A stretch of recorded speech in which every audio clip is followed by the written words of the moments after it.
Hello and welcome back to another Lord of the Rings live stream. It has been a while since we have been playing Lord of the Rings on the channel, and so I am really excited to dive back in. And today we are going to be playing the Ghost of Fromsburg. And then if we win this, we will be able to open the next pack in our series. So good stuff. Really looking forward to this one. And there was a card as I was thumbing through, just kind of getting an idea of the quest, which I have not played yet. But just as I was getting an idea of the quest, I saw the Crypt Stalker, who's engaged on 40. He's a XXX5, where X is the tens digits of the first player's threat. And when it attacks, you have to raise the defending player's threat by one.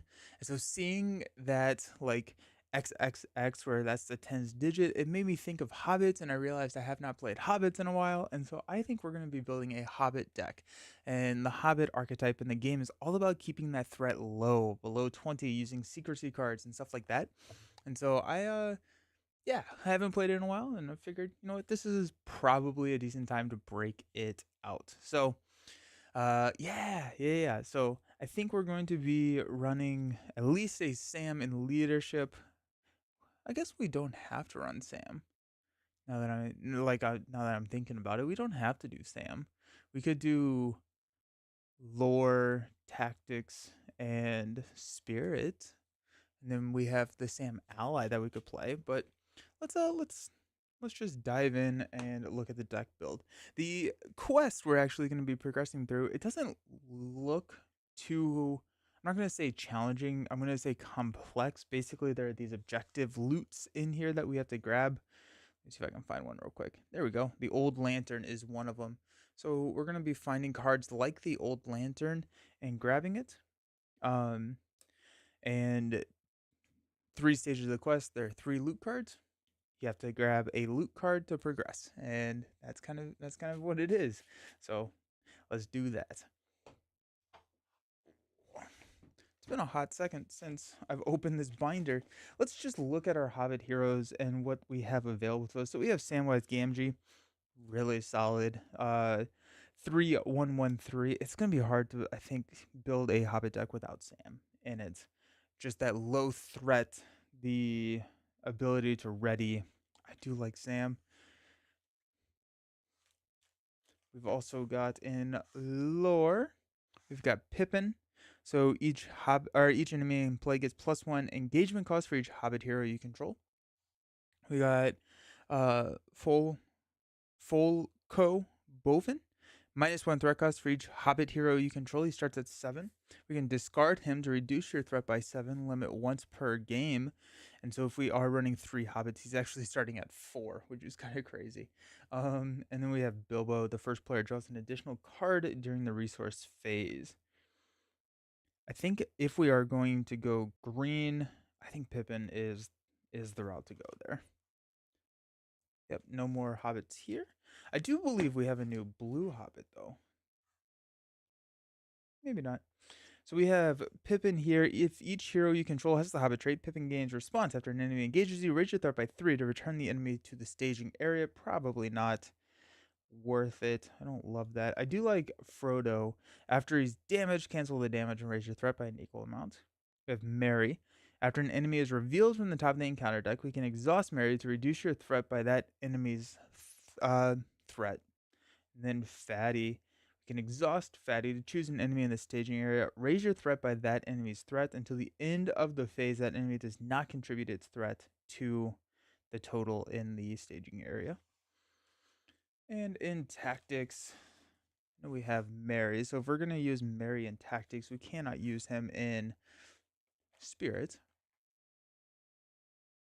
Yep, just the one. We got Merry. So Merry gets +1 attack for each hobbit you control. Then after Merry participates in a pack that destroys an enemy, ready another character that participated in that attack. Um, Okay, so Merry feels good.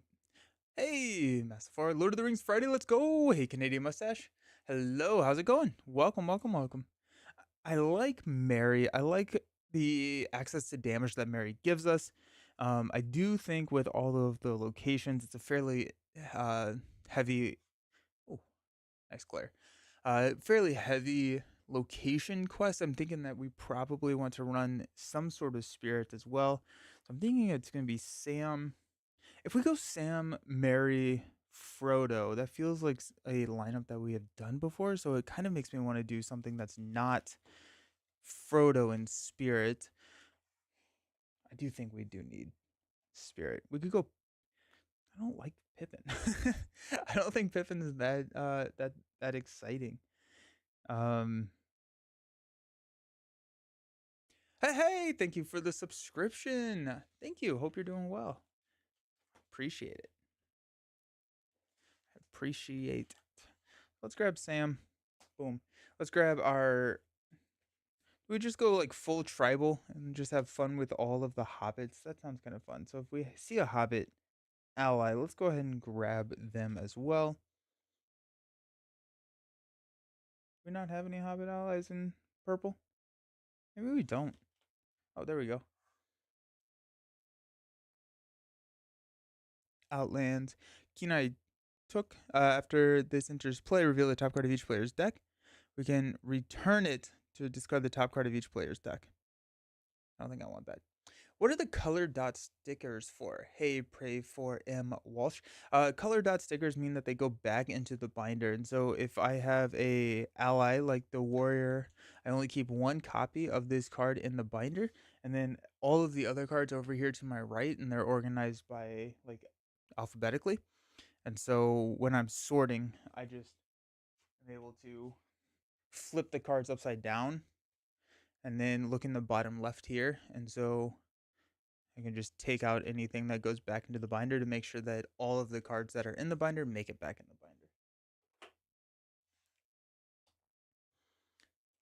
Get the How Fast Gamgee. Reduce the cost of play Gamgee by 1 for each side quest in the victory display. Oh, that's kind of cool. After he enters play, add 1 resource to a hero's resource pool. You're getting your gaming table tomorrow. Oh, nice. What'd you get? Super stoked to play some games this weekend. That's awesome. Yeah, gaming tables are so cool. What brand or style did you get?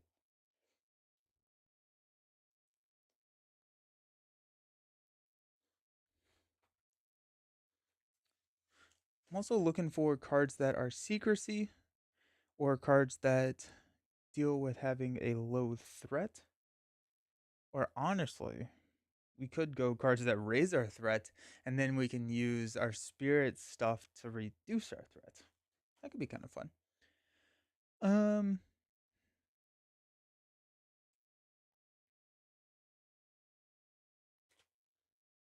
there's so many cards in this game.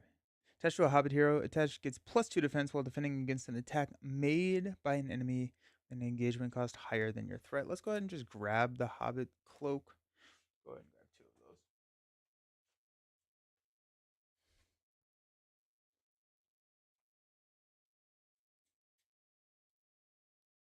One cost attachment. They're so far back in the stack, you can tell how long it's been since I've played Hobbits.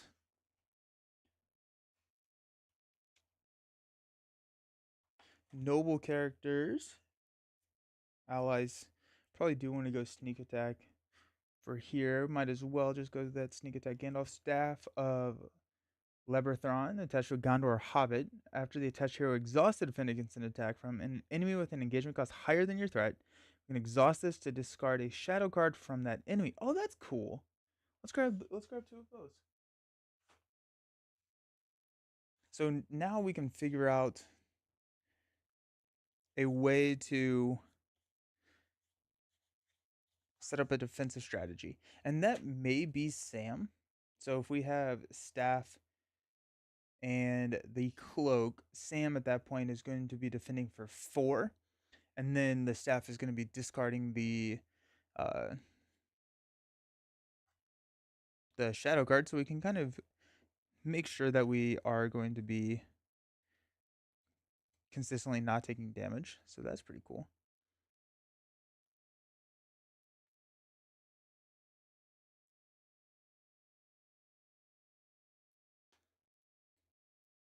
Yeah, the problem with running the hero Sam is we can't run the ally Sam, and ally Sam is pretty cool.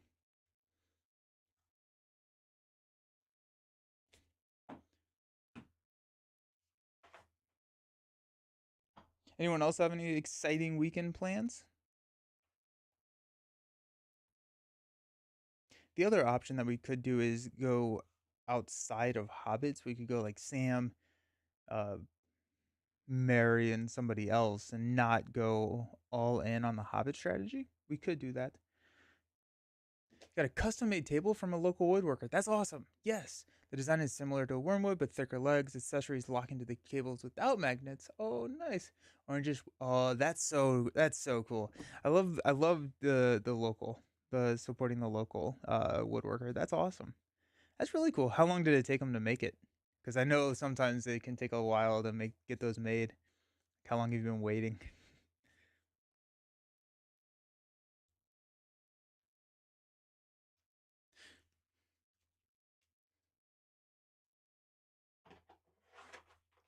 The other option is that we could have Frodo be our defender and let Sam do some attacking. And if we are going Frodo, we could have him defend with the Hobbit's cloak. He'll be defending for 3, no shadow effect. And then anytime that he does take damage, we can just increase our threat by that amount and be fairly okay. We can also, like, if we need to, not block, let all the damage come into Frodo, and then increase our threat that way. So I feel like Frodo's fairly decent. Just looking for things to say attached to a Hobbit hero or secrecy. Or secrecy. Which there are some allies that have secrecy, so I need to do that. I need to check that. Ancestral armor, +2 defense, +2 hit points. Secrecy 3 for timely aid. Reveal the top 5 cards of your deck. Put one revealed ally into play if able. Now, secrecy is you reduce the cost of the card if your threat is 20 or below. Let's go ahead and grab some timely aids.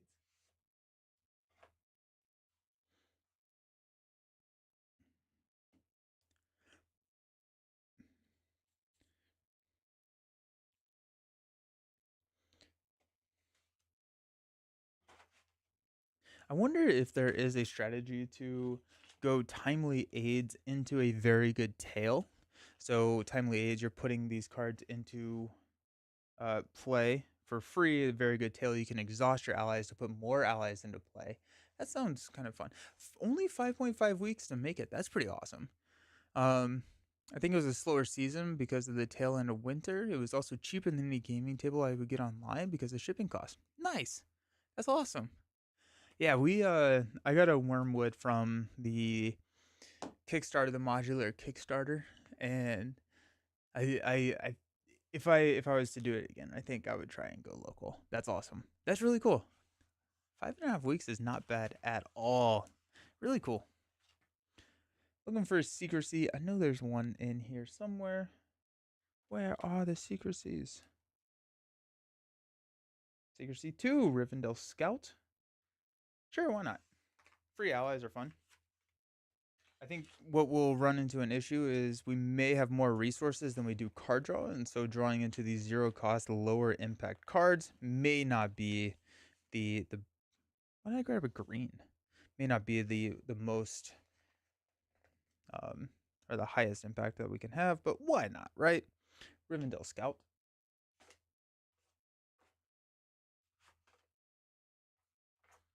I remember watching your video building. Yeah, yeah. The nothing really fit together. And then also Wormwood has some questionable business practices, I think. We do want to grab Resourceful. I did forget about Resourceful, but it's a Secrecy 3, and it's effectively giving us more resources. Um, we collect an additional resource each phase if we have Resourceful on ours. What was I looking for? Rivendell Scout. That's what it was. 2 cost ally.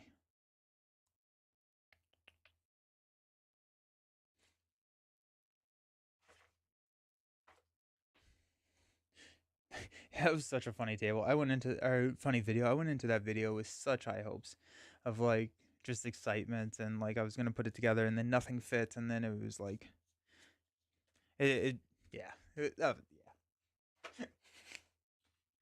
Rivendell Scouts are free allies. If we're gonna do this, I think we'll probably also look to grab like a Faramir or something to increase the stats of those allies. Though I don't know how much we're gonna need to be questing on the main because this is only like a 6-12-6, so it's not a huge like questing requirement, so we may not even need to do that. Hmm. I thought there was one more secrecy ally. Oh, there's a whole nother page of allies. That's why I haven't found it yet. Um, maybe well, maybe not. Yeah, Secrecy 3, Dunedain Warrior. It's a 5-1-2-2-2. Plays for 2. He's a 1-2-2-2 for 2. That's okay. We'll grab the Dunedain Warrior. Let's lean into the idea here, but I don't know if he's the best ally to grab.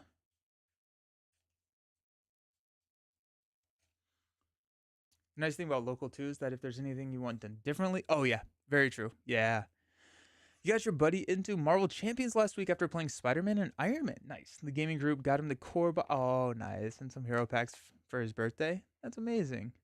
Captain America. They found Captain America. Nice. That video was so funny. You could see the drastic change in your excitement in real time. Yeah. It was so funny.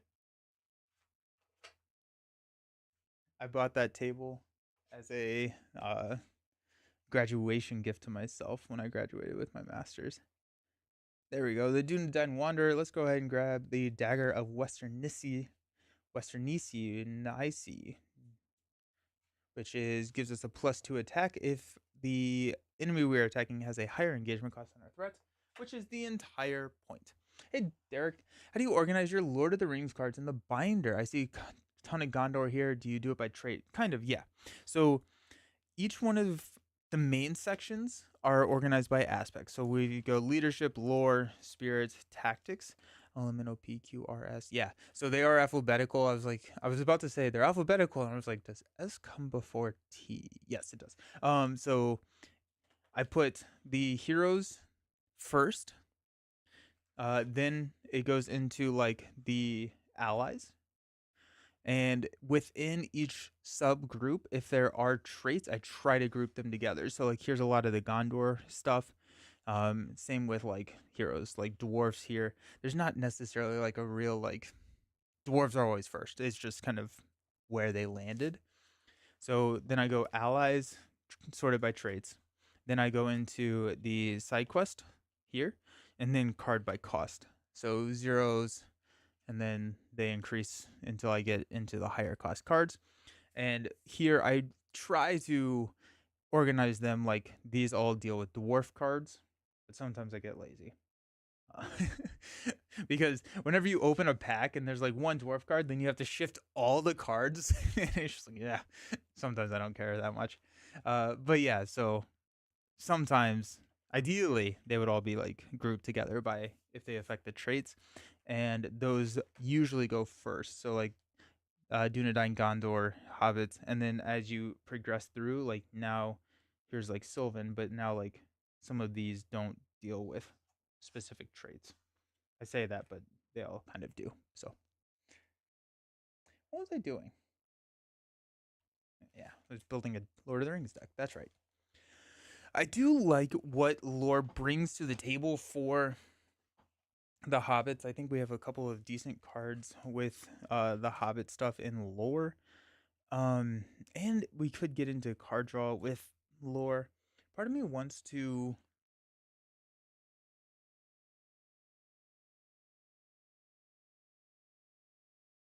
I think we want tactics.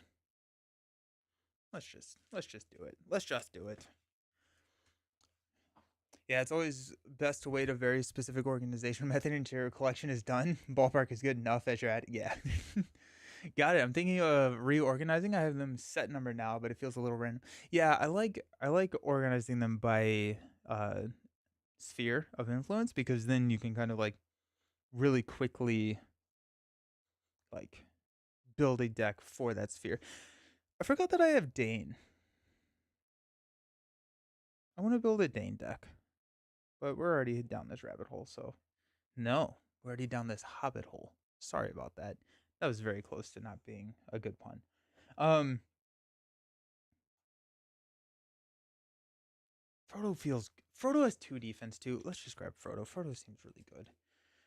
Let's go Galadriel's greeting, Gandalf's, so that we can.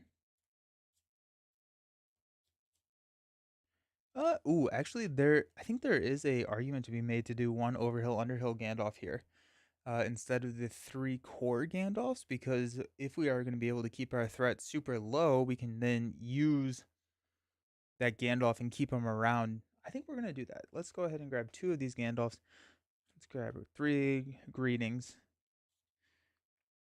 and one. We're in the right section here. One Overhill Underhill Gandalf.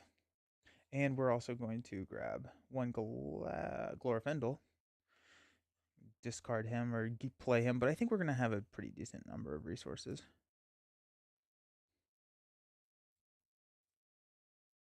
There we go. Overhill, Underhill, Gandalf. Okay. Any Bilbo after? Oh, pipes. Hmm. Active location is Explorer plays Curious on the bottom of the owner's deck. After you travel to a location, put Curious Brandy Buck into play under your control. Okay, so let's look at pipes because I remember there being some hullabaloo about pipes. After your threat is reduced by an event, exhaust this to draw a card. Yeah, let's absolutely 100% do that.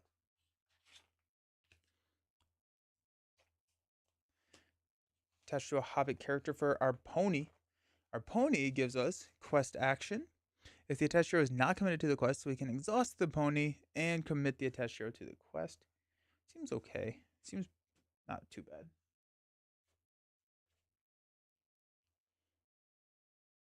Hasty stroke. Don't be hasty. Um, right now I'm just kind of throwing everything that I would want into the deck, and then we'll probably sit there and cut it down to size. Pull out the ponies just to keep them in mind, because as soon as I move on, I will forget all about them. There's the second Hobbit pipe, and there's our third Hobbit pipe. I think we may want to go like a faux hammer or something that allows us to reduce our threat by event cards more. We do have Elrond's Council, but we don't really have a hero that is a unique noble character. We do have Glorfindel, but that requires us getting Glorfindel out, so I'm not 100% on that.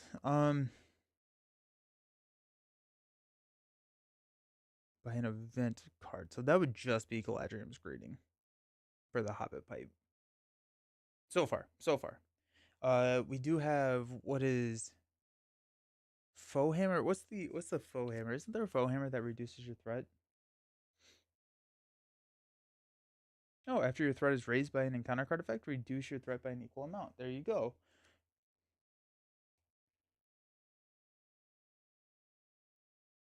Looking just to see if there are cards in this deck that there's a doomed one. Yeah, so I think there are probably going to be enough cards in here to raise our threat. And then we can immediately lower it and then draw cards with Hobbit Pipe. So let's grab Free to Choose. This is also a card I do not believe I've used before, so that's kind of cool. Free to Choose. 0 cost card. And the Hobbit Pipe is going to help us with our card draw, which makes not going into lore a little bit more palatable. I think I like. Well, we haven't grabbed like any allies. we do need allies. We absolutely need allies. But after a Hobbit exhausted defend against an attack, choose an enemy engaged with you and reveal the attacking enemy's shadow card. If it has no shadow effect, resolve the attack against the chosen enemy. If that shadow card has a shadow effect, resolve the attack as normal.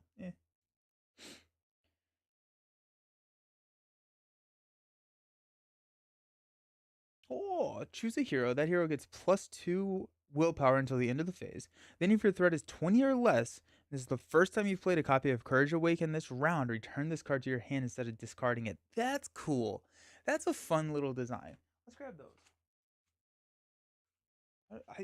Yeah, and this is why I like revisiting some of the older, or not, maybe not even older, but revisiting tribals, because like that's just a cool card, and I've not ever played that card.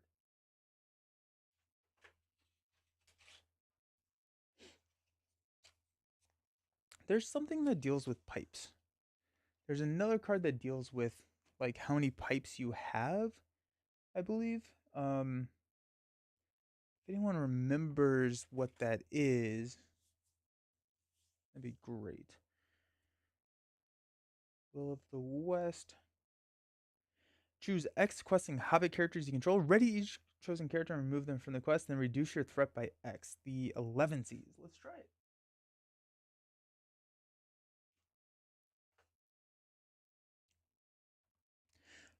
Part of me, like now that we're doing this, I may try and go without tactics, because we're kind of filling up our deck pretty quickly without any tactics.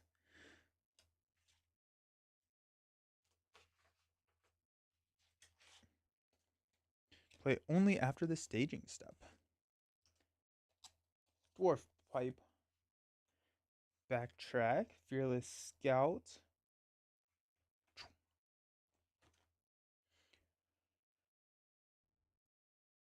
Smoke Rings. Reduce your threat by 1 for each pipe you control. Each hero with a pipe gets +1 willpower until the end of the end of the phase.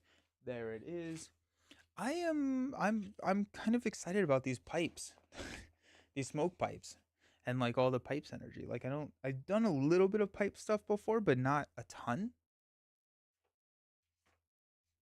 I guess that the smoke rings are in the back of the S's. I say it every single stream that I need to organize my S cards into subdivisions of alphabetical, but we have yet to do it.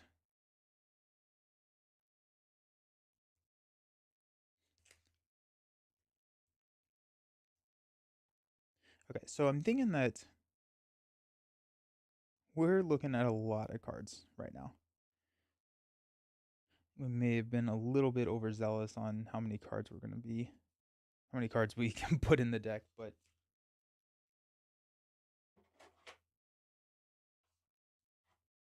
also I was wrong. It was in the first half.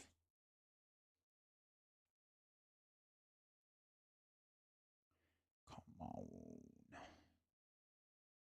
Smoke rings. My favorite deck I've played was a Gandalf hero deck with Pipes Energy. Oh, nice. Nice.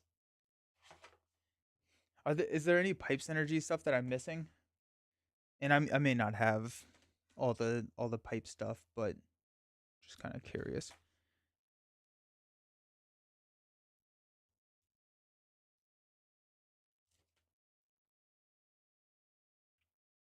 Enemies engaged with you cannot attack this phase is out of sight. That seems pretty good. Cost us 2.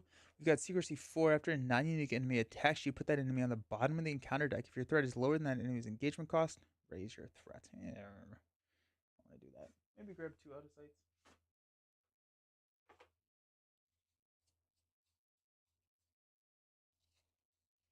Oh, it's 5 cost. I was looking for 0 cost. It is not 0. Okay, let's look at how many cards we have, because this is, I think we're getting a little excited with how many cards we're adding here. Gandalf has a specific pipe that's really, oh, that's right, the wizard's pipe, yeah. Any other pipe, Bilbo ally was used to fish out any pipe you need. Bilbo ally. Is Bilbo, is he a spirit? I think he is, actually, right? Yeah. Let's grab Bilbo. Grab 2 copies of Bilbo. He is unique, so Bilbo Baggins.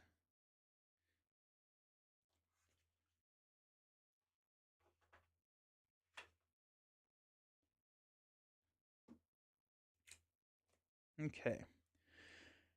2, 4, 6, 8, 10. This is gonna be a lot of cards. 2, 4, 6. 2, 4, 6, 8, 10.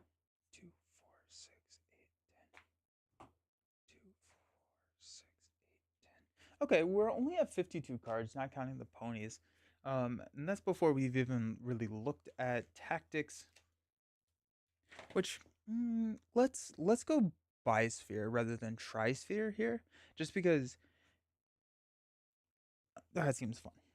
We're gonna take out the daggers because we no longer have tactics access.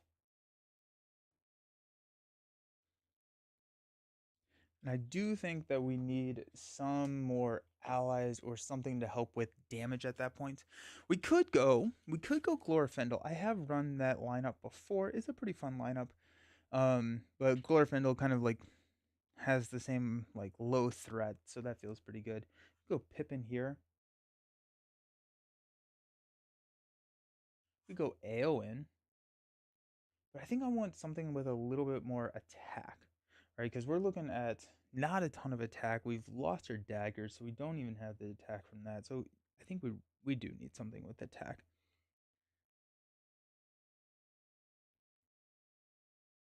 These aren't orc enemies, right? No. Hmm. Arwen, grabbing a Noldor is kind of interesting though, because if you grab Noldor,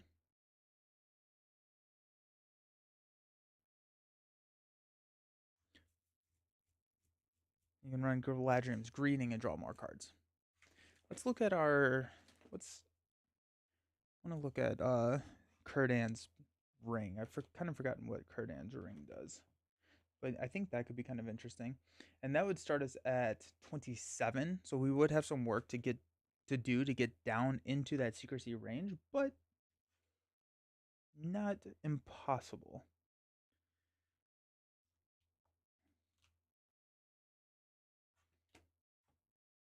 Gandalf, Staff, Billy, and Nari. Here we go. Okay. Attached character gains the leadership resource icon, so that's good because we're running Bisphere with leadership. Exhaust this to choose and ready up to 2 allies. Each one of those allies gets +1/+1 until the end of the phase. I don't know if that's worth it. I think I would probably Galadriel could be kind of interesting. No attack. If we do that, we need to lean a little bit more into the attack, which could be Gandalf, honestly. Like if we get the Overhill Underhill Gandalf out there, he doesn't exhaust a quest. We can use him to kind of attack. Um, and then yeah, and then but then we're not gonna be able to run all the pipes because the pipes have to be attached to a hobbit. Let's just grab a hobbit. What hobbit attacks the highest? We don't have another hobbit there. Uh, after an enemy is revealed from the top of the encounter deck, exhaust Mary to reduce your threat by that enemy's threat.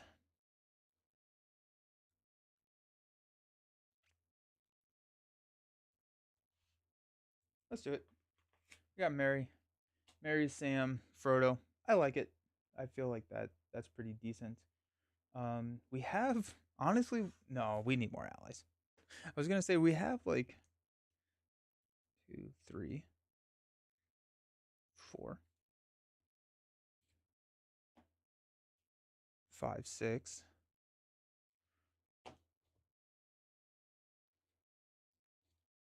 We're gonna cut out a Steward of Gondor. We don't need all of those Stewards of Gondors. 7, 8, 9, 10, 11. We have 11 allies right now. I do want a couple more. I think they're gonna be blue. Let's grab Arwen. Just all around solid ally. That puts us at 50. So anything that we add now, we will have to cut out a card to make room for it. We're looking for high attack stuff. I'm gonna grab one more copy of Glorfindel. I feel like getting Glorfindel out is going to help us pretty significantly. So let's just increase the likelihood of drawing into Glorfindel by adding a second copy.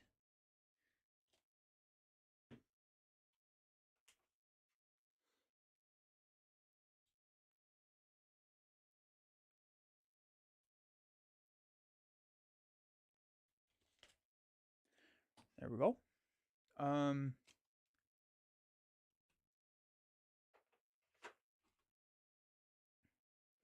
Warden of... Yep, okay. Rider of Rohan. I'm just looking for things that are like 2+ attack. Rubiar. Wild Stallion. Prince Amethrol. While there's a hero card in your discard pile, loses the ally type and gains the hero card type. Interesting.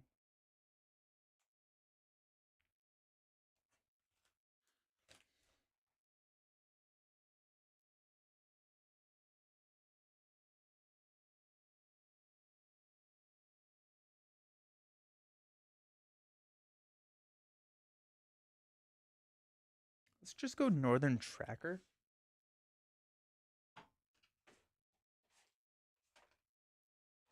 They have 2 attack. They can also help clear some of the locations, but I don't actually know if I want to clear the locations in the staging area because we need to travel to the locations in this quest in order to resolve the keyword to go look for those objective cards. So I think Northern Tracker can set us up to get close to clearing them, and then we can travel and clear them at that point. But we have 4 cards. Let's just cut out 4 cards, and then at that point, let's see where we can go. Hobbit Pipes, those feel good. Rivendell Scouts, I don't want to cut allies. Sourceful feels good. Timely Aid, sweet. Sneak Attack, Smoke Rings, Levin Seas.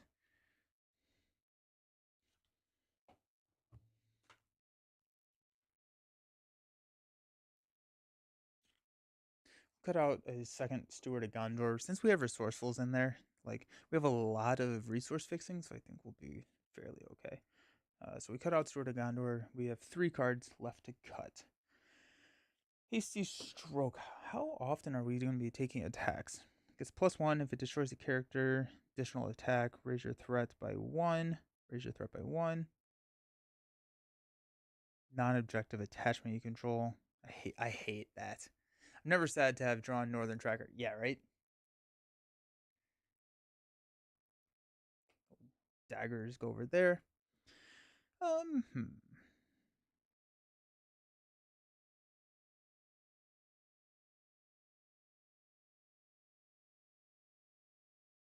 We have a lot of card draw, and the card draw kind of draws into nothing, really. I actually do want another copy of Resourceful, I think, though. Maybe not.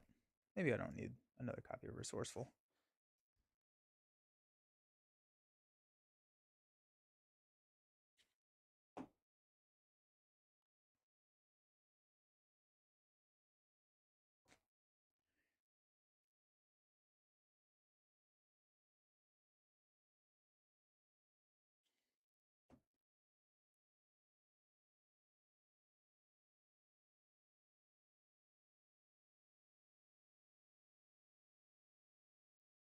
I'm going to cut out a Timely Aid.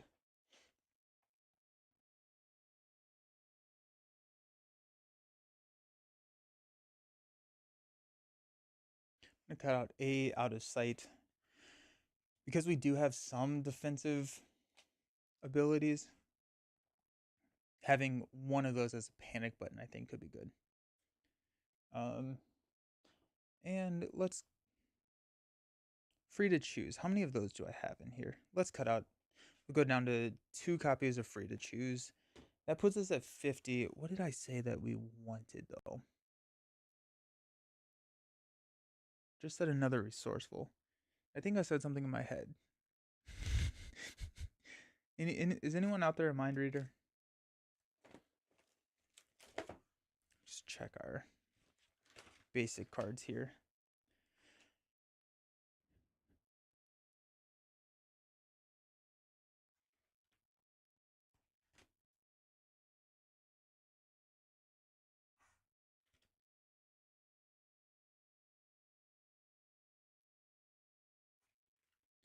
Unfortunately, I am not a mind reader. No, so close. Enemies engaged with you do not attack this phase. You cannot declare attacks. I think I'm okay skipping that.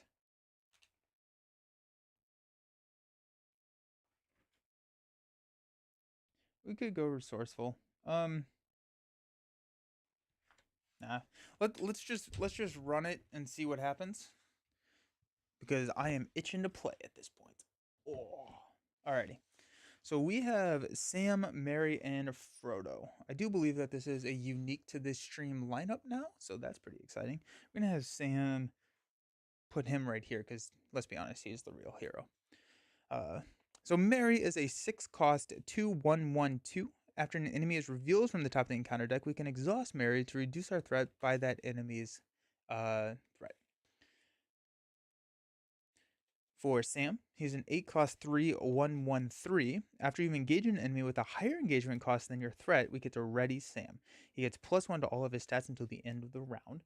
And then Mr. Frodo, he's a 7-cost 2/1/2/2. After he is damaged, we can cancel the damage and instead raise our threat by the amount of damage he would have been dealt. Limit once per phase. So that puts us at a total of 15/21 threat. So we're actually not within the secrecy realm yet, but we have a decent number of cards in our deck that can get us there. I think the first copy of secrecy, or not secrecy, the first copy of resourceful or Steward of Gondor goes on to Sam.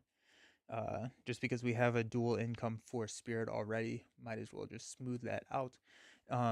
We could also just kind of see what we draw in our opening hand. If we see like a ton of spirit cards, which I think we're pretty heavily skewed towards spirit, then we may just throw it on Frodo or something. Okay. Let's read while we shuffle. The search for the legendary Sword of Fram has led you to the long-forgotten city of Framsburg. There's an evil air inside the keep, and you wonder what dangers wait for you in the darkness within. Setup. Set the cursed tomb aside. Boom. Each player searches the encounter deck for a different location and adds it to the staging area. Hidden Staircase. Discover X. After resolving the discover keyword of Hidden Staircase, reduce each player's threat by X if no hazard cards were revealed by it. Okay. That seems good to me. Discover means to whenever you travel there, you look at the top the top X cards of the encounter deck, and you're gonna grab one of the loot cards. I think. Might as well check, right? Choose one looked at objective with the loot keyword, and then look at add anything with a hazard trait to the staging area. 1B 6. This stage cannot be defeated unless players control at least one loot objective, and that's it. So fairly innocuous start, which is pretty nice. Okay. I've missed Lord of the Rings. I have missed Lord of the Rings.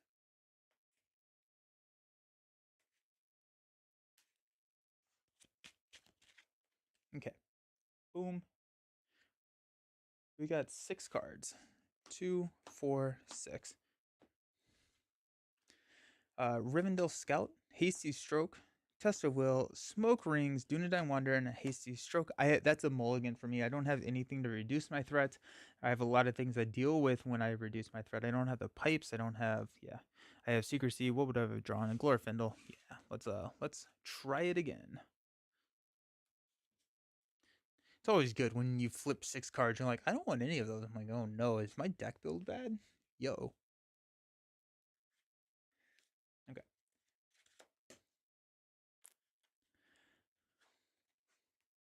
2, 4, 6. Hasty Stroke. Free to choose. After a threat is raised by an encounter card, reduce your threat. Bilbo Baggins, there we go. A Hobbit Pipe, Glorfindel, and a Courage Awakened. Nice. Okay, well, I think at this point we are going to put any resource generators that we get onto one of our spirit heroes because look at all that blue. All right. Pass out money. Draw one more card. Hey, it's another Bilbo. Okay. After your threat is reduced by an event card, exhaust Hobbit's Pipe to draw a card. Let's go ahead and throw Hobbit's Pipe onto Frodo. Let's go ahead and spin Frodo and Mary to go ahead and play Bilbo. After Bilbo enters play, search your deck for a pipe attachment.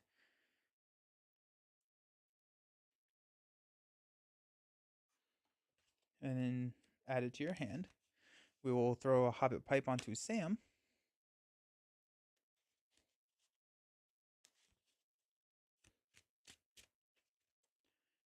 Okay.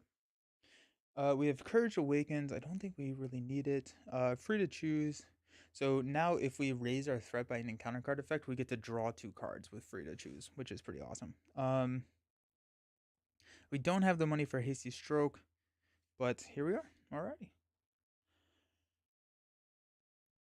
Not bad. Alrighty, so we are showing 2. We're gonna go 3, 5, 7. 7 showing 2. We'll flip into a 2. This is when Evil Spectre is destroyed. We have to shuffle it into the encounter deck if the active location has the Dark trait.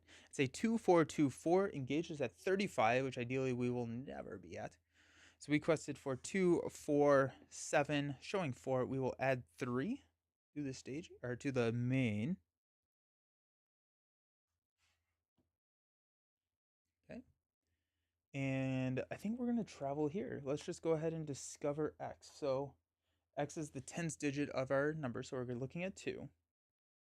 After resolving the discover keyword, reduce each player's threat by X if no hazard cards were revealed by it. Hey, there was a hazard card revealed by it, but we did get a crypt key. So let's read this. Look at the top X cards, choose one of the looked at objectives, and attach it to the active location as a guarded objective. So this is loot. If unattached, the first player claims crypt key and attaches it to a hero he controls. After players travel to a discovered location, exhaust crypt key to increase or decrease the discover value by 1 when resolving it. Nice. And then we are going to randomly select one of the looked at cards with the hazard trait, reveal it, and put it into the staging area. Place any remaining looked at cards in the discard pile. So now we have the Crypt Stalker, which is that XXX5. After it attacks, raise the defending player's threat by 1. So this is a 2 because our 10th digit is a 2. We are not going to engage any of those. Yeah, it's just, I don't think, it's definitely not worth engaging. So we will increase our threat to 22. We will draw into a Northern Tracker, and we will get some money. Okay. We now have, I feel like Courage Awakens is going to be a fairly decent play. I want to get Glorfindel as well as Northern Tracker out. And we have Hasty Stroke. I don't see a play right now. I think we're just kind of hanging out. We have some options to play Courage Awakens to clear some of that stuff. We have Hasty Stroke to save us. We have Free to Choose, and then we can draw some cards. I think there is a world in which we chump block with Bilbo to have him leave play so that we can play our second copy of Bilbo to grab our last copy of Hobbit's Pipe so that we can get like turbo draw whenever we are triggering Hobbit Pipes. So that would be cool. The problem is that then we do have to engage one of these enemies, which is a little scary. We don't. I think we'll do that once we have Glorfindel out. That feels a little bit better. And then if we draw into it, then we don't have to worry about it. We are showing 4.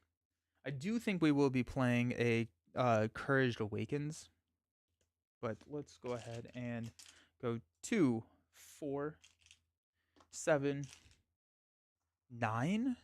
Requesting for 9, we're showing 4. It would be nice to be able to clear this. We do have a +2, and if we have to engage something, we can ready Sam, and then we can throw damage into Frodo as threat. So we're requesting for 9. We're going to flip into another Evil Spectre. So that's going to be 6 total. Let's go ahead and play Courage Awakens. Choose a hero. We get +2 until the end of the phase. Our threat is 20 or less. It pops back to our hand. Do I want to do that? I don't. I don't want to do that. Okay. So we're just placing 3 here. So we don't actually clear the active. But the reason that I don't care to clear the active right now, 1, we don't have anything to travel to. And two, I'm not rushing through here. I have to get this in order to progress. And I think I kind of want to build a little bit more before I do progress. So we'll stand up. Increase our threat to 23. Give me some cards to reduce our threat. Northern Tracker again. Pass out some money. It may be worth running like a Song of Travel for Sam because we have a lot of spirit cards.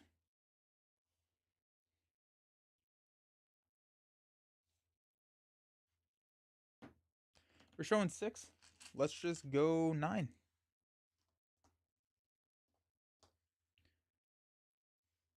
Ooh, when revealed, each character is -1 to all their stats until the end of the round. So we quested for 1, 2, 4, 5, and we're showing 6. At this point, we're going to go ahead and spend 1 to play this. It won't come back to our hand, but that means that we're not going to raise our threat. So 1, 2, 3, 4, 5, 6, 7. So we place 1, which is going to clear here. Then we got the Crypt Key. We'll go ahead and throw that on Frodo. And that's good. Okay. Stand up. Maybe I shouldn't have just relied on Galadriel Greetings to reduce my threat. Pass out money. We do have enough to play Glorfindel at this point. I am wondering if Glorfindel is a better next turn play because we still have like the ability to play Hasty Strokes and stuff this round if we hang on to our money.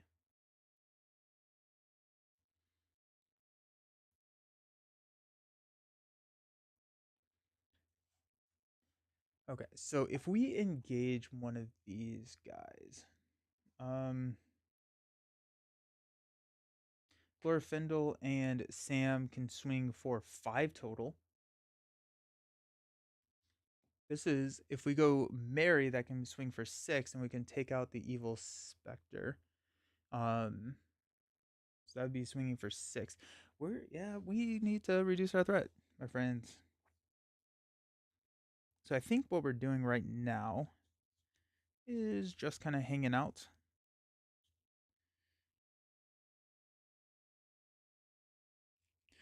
Let's just go ahead and spend 2 from here to play the Rivendell Scout. We do have Secrecy for free, but I think I would rather have the body out there right now and not just have Sam float 5 resources.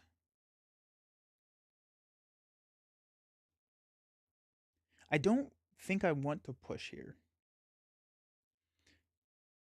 The other option is that we could drop a Northern Tracker. We still have the money for Hasty Stroke. I think I'd rather get Glorfindel out there, though. So, we're showing 6. Let's go 3, 5, 7, 8. We will not progress. It is a Black Bat. It cannot take damage when it's a dark trait. That's going to surge into Doomed 1. Woo! Here we go. Okay, so Doomed 1, increase our threat. At this point, we are going to response after your threat is raised by an encounter card effect, reduce our threat. And then we can exhaust 2 Hobbit Pipes to draw 2 cards, which is a Glorfindel and a Timely Aid. Each player must choose either raise your threat by 1 for each questing character or discard a questing character you control. We'll discard. Actually, we'll discard Bilbo. Cool. Okay. Black Bat will engage us. We will block with Frodo. Be an attack of 2. No shadow effect. We take no damage. That's crazy. I'm gonna get rid of the Scout. I don't need to get rid of Bilbo.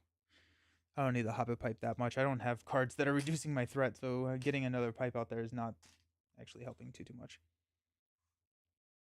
Okay. Go up to 25. Give me some 11sies. Choose X questing hobby characters. Ready each questing character and remove them from the quest. Then reduce your threat by X. Nice. Okay. Good to know. And we pass out money.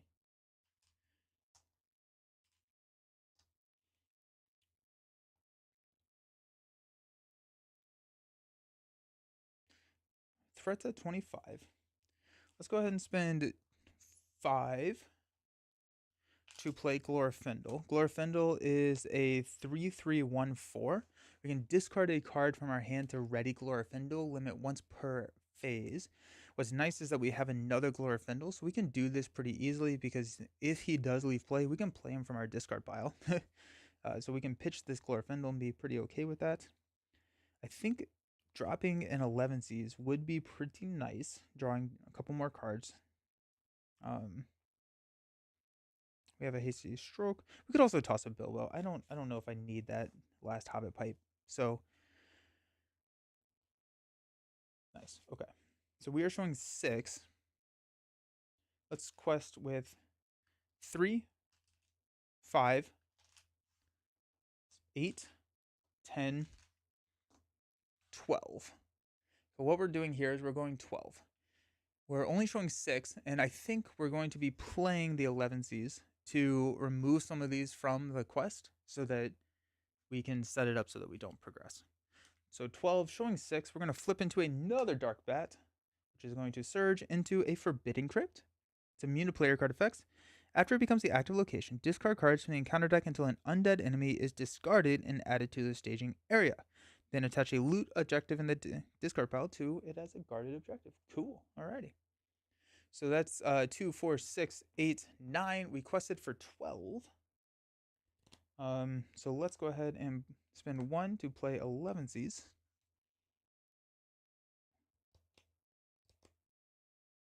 Two.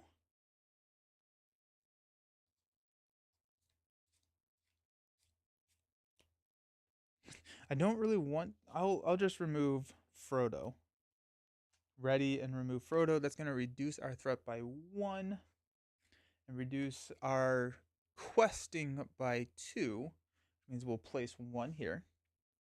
But because we reduced our threat, we're going to use Hobbit Pipes to draw 2 cards, which is a Galadrim's Greeting and a Hobbit Cloak.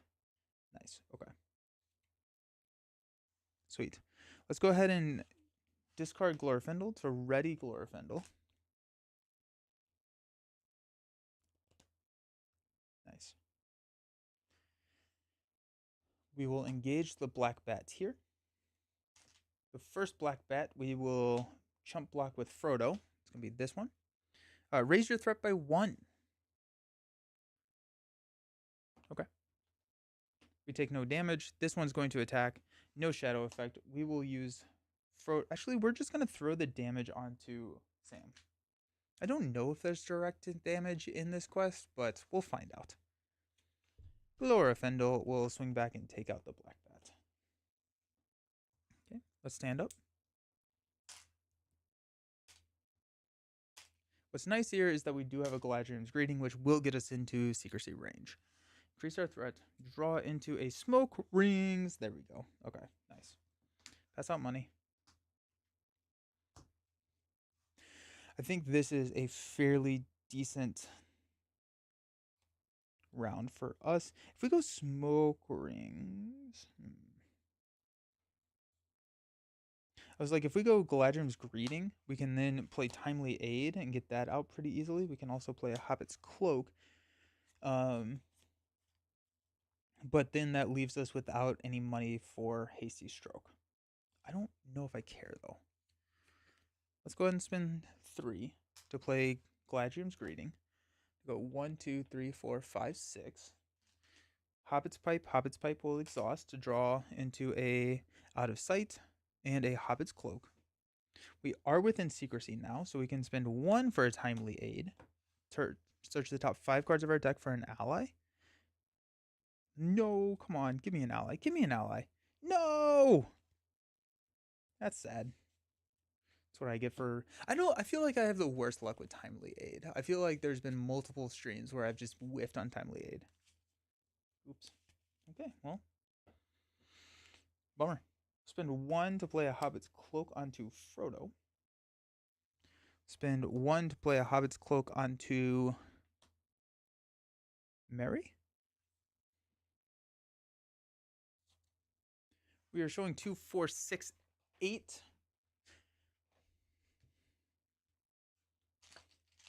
Let's go 2, 5, 8, 10.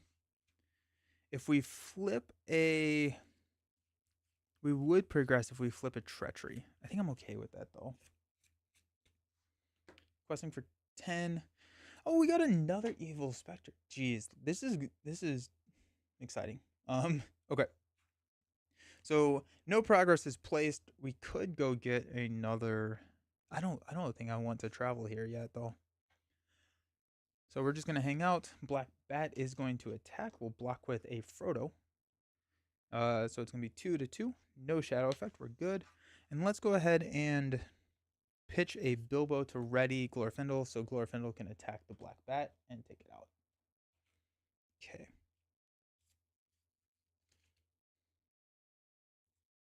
Feels pretty decent. Let's increase to 21. We're out of secrecy range again. But we do have a pipe, or like the smoke rings card. So if we stand up, draw into a Rivendell Scout.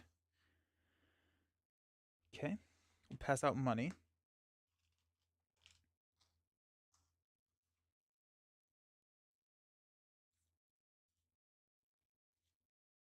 I think we take one of these enemies this round. Because we'll be able to ready Sam. Glorfindel and Sam can swing for 5 total. If we have one more ally out there.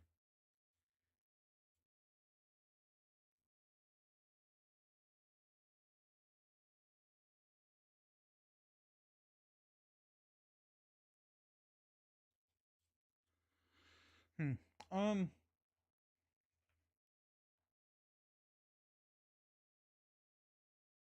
Let's spend 2 from Sam to play a Rivendell Scout. So these 3 can take out a Evil Scepter. I think that's what we'll do. Okay. Let's go 3, 5, 8, 10, and we are showing 10.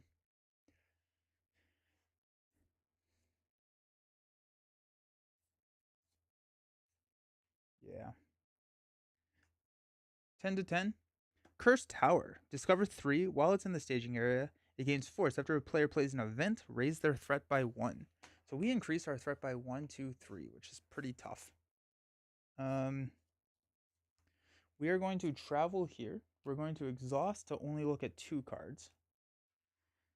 Ruins and no hazard, so we're good. That is now there. Okay. Let's engage the Evil Scepter, which is going to ready Sam, because its threat is higher than our threat. I am going to toss a out of sight to ready Glorfindel. We're going to defend for 4 with Frodo against its 4 attack. Cannot ready until the end of the round. Alrighty. And we'll swing back to take out the Evil Scepter. But it gets shuffled into the encounter deck because of the Cursed Tower.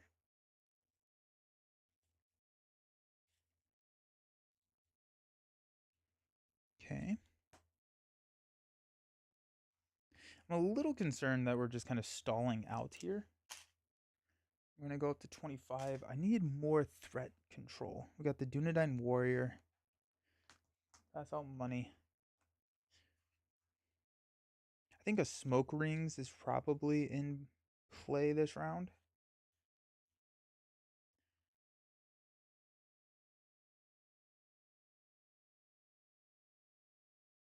So if we're doing a Smoke Rings, we'll go directly into the quest phase. We're showing 8. Let's go ahead and spend 2 from Mr. Frodo to play Smoke Rings. Reduce your threat by 1 for each pipe you control. 1, 2. Each hero with a pipe gets +1 willpower until the end of the phase. 100% should have thrown the pipe on Merry because Frodo doesn't quest that much. Oh well. So +1/+1 here. And then we are going to exhaust 2 pipes to draw 2 cards. It's going to be a Hasty Stroke and a Galadrim's Greeting. Alrighty. Okay, so Greeting can get us back into the Secrecy Realm. So that's good. We're going to quest for 2 5, 9, 12, 2, 5, 9, 12. If we discard a Hasty Stroke and ready Glorfindel, and we can take out another Scepter. We'll defend here. No, I don't know if I want. We could. Can we take out a Crypt Stalker? I don't think we can. We can get close. Maybe we just don't engage anything in this round. But if we defend for 3, there's a chance that we just die here, and that's not what I'm about.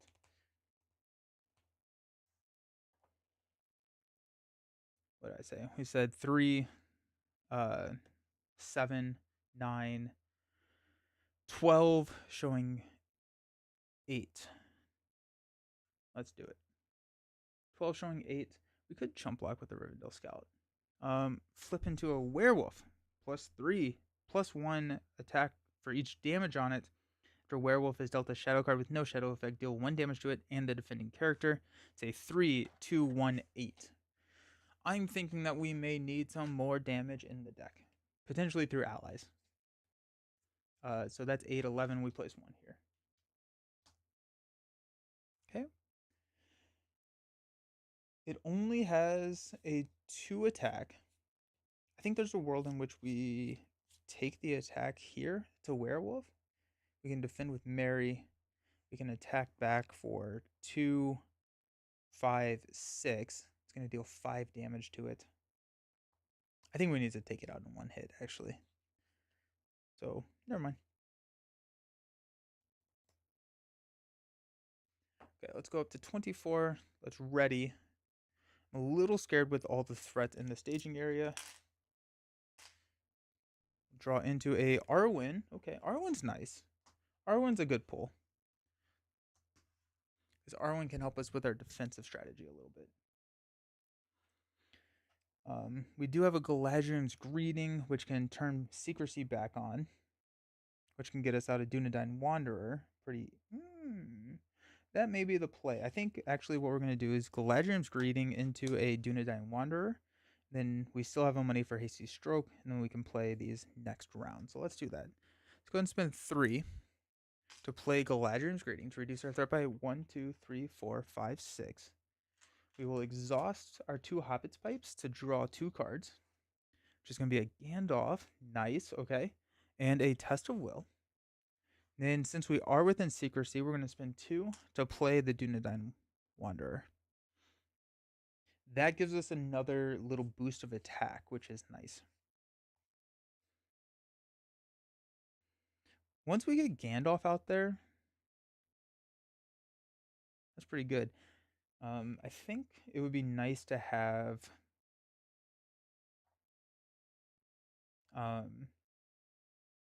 another Gandalf play, like a Corset Gandalf play to get the abilities there. We still have sneak attacks and those coming. And our card draw is actually pretty decent, so we may see it. 2, 4, 6, 8, 11. Not questing with Frodo this time because we're going to maybe use Frodo to defend. We've got 3, 6, 8, 10. We're getting to where we need to start taking some of these out. If we take the werewolf, we would attack for 3, 5,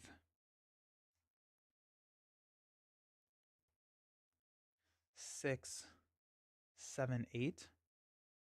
And if it does not have a shadow effect, it would die. Okay. It takes us out of secrecy range, which is sad. But it is what it is.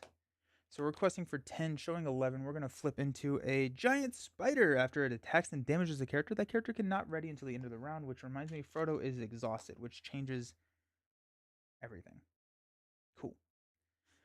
Okay, so we're going to increase our threat by 1, 2, 3. Okay.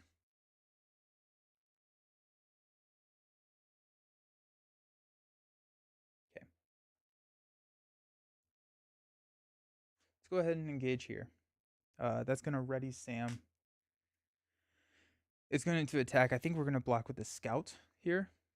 It's going to be 3. The location is the Dark Drake. It cannot take damage this phase. So that's a bummer. That's a big, big bummer right there. We have a Hasty Stroke. I'm going to Hasty Stroke that. Play Hasty Stroke. Cancel that.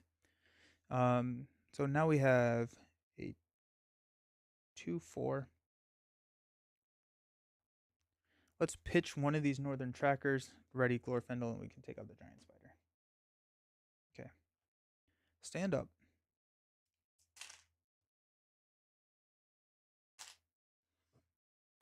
Increase our threat to 22.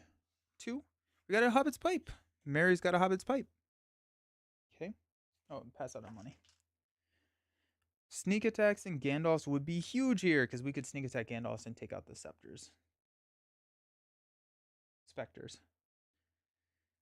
We have Tesla Will and a Hasty Stroke. I think we're going to hang on to both of these rather than playing Arwen. Though we may need to just play Arwen. Let's just play Arwen. I think we need the questing power. Throw Arwen out there.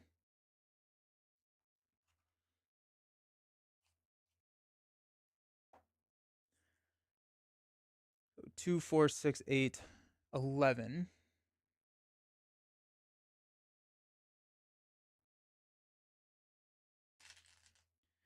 So we got 2. We'll give Frodo a +1 defense.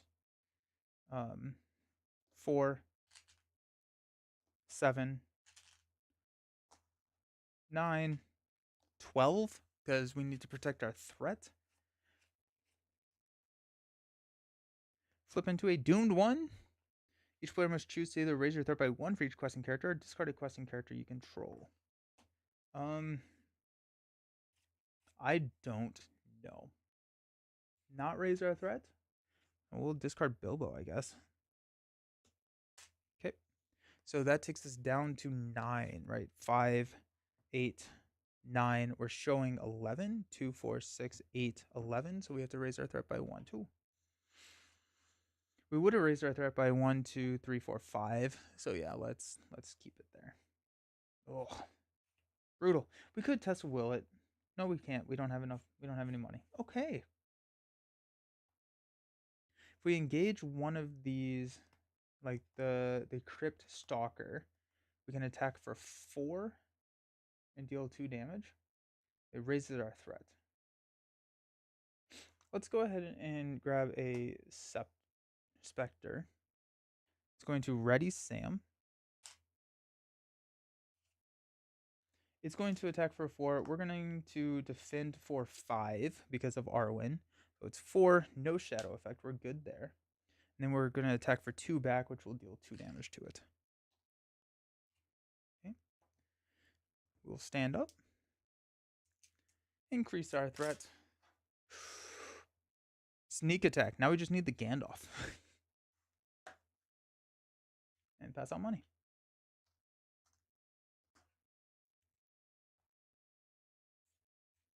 Okay, so we're only showing 9 now. So that's easier to quest against. We can just kind of hang out here.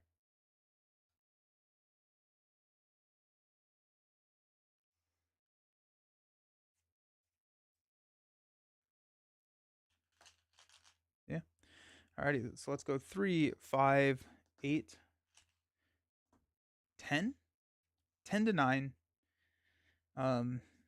Getting Gandalf out would be big. But I think we need to get our threat way lower before we do that. If we want to... Oh, I guess we don't.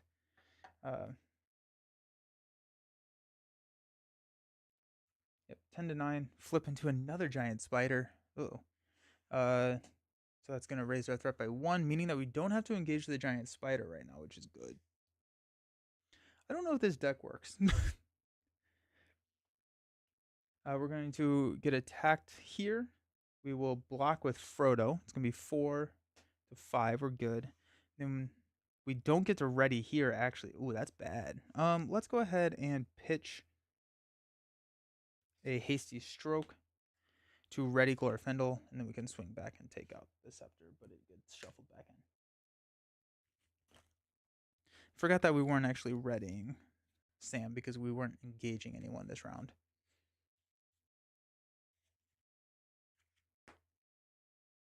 Okay. Increase our threat to 28, which is too high. Give me a Gandalf. Steward of Gondor. Okay. Go ahead and spend 2 to play Steward of Gondor onto Frodo. We'll go ahead and get 2 there. Spend 4 to play Northern Tracker.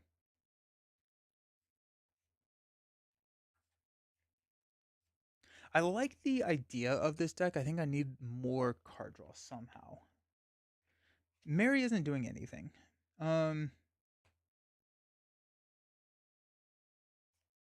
Maybe we switch Merry out for Pippin.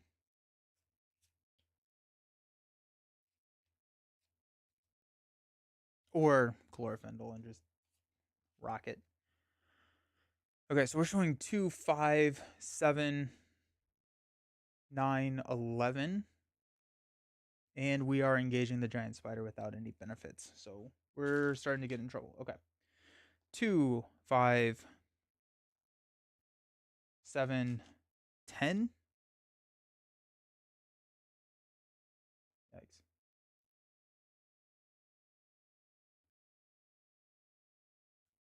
10 to 11. Old Lantern. That gets discarded. We reveal another one, which is a Spectre again. All right, this will engage us. We don't get to ready or do anything. Frodo will defend for 2, 3, 4 to its 3. No shadow effects. We're good there. And then we are going to go 2, 4. I don't want to discard a card, so we're just going to do 2 damage to it. We are in a losing battle, my friends. Stand up. Draw into a timely aid. Don't need that. Let's pass out money.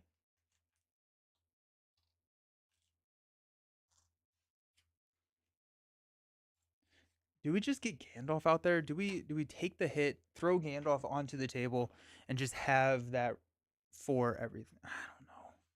I want. I actually don't see a way out of this. Actually, if we don't throw Gandalf, so let's go ahead and throw 5 to put Gandalf on the table. Gandalf does not exhaust to commit to a quest. At the end of the refresh phase, we can discard him from play. You may raise our threat by 2 to cancel the effect. So I think this is, with playing him at 29 with a Hobbit deck, is probably tossing the towel in. Let's see. Okay. We'll quest for 4, 7, 9, 12, 14. We're showing 2, 4, 6, 8, 11. Questing for 14. I'm going to flip into a Moonlit Passage. While Moonlit Passage is in the staging area, each player's threat cannot be reduced by more than 1 via each player card effect each round. So, question for 14 is 2, 4, 6, 8, 10, 13. So we only place 1 here. That's so brutal. Okay. That's tough. Oh, I don't know. We're in trouble. I think we're gonna go ahead and scoop here. We had smoke. I mean, like, we have cards that help. We have a lot of cards that help. I think the Gandalfs and the sneak attacks were big. If we could have grabbed those. I think we need. I think I may switch out Merry for Glorfindel. I'm gonna go to be right back. And when we come back, we're gonna talk about that.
Okay, cool. So we, I think we're gonna swap out Mary, for we could go Glorfindel. Um, I think that's a real play. Glorfindel would be pretty good. That could help us with our attacking. We switch out the Glorfindels and the Hobbit Pipe for Light of Valinor, and we're rock and rolling. Hey, Sun Temple Radio, how you doing? Is it secret? Is it safe? We are playing the secrecy route, so yes. So we cut out a Glorfindel, a Hobbit's Pipe.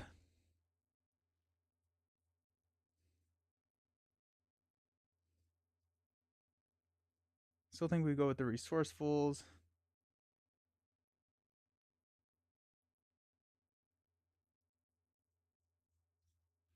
The other Glorfindel's in our discard pile. Hidden Staircase in the wrong pile. I think we may cut out Timely Aids. I think Timely Aids are really good when you need kind of an acceleration into building, and I don't. It also just feels so bad to whiff on those Timely Aids. So I do like the Rivendell Scout. Those are pretty nice to be able to draw. So Timely Aids, Glorfindel, and a Hobbit's Pipe. We cut those out.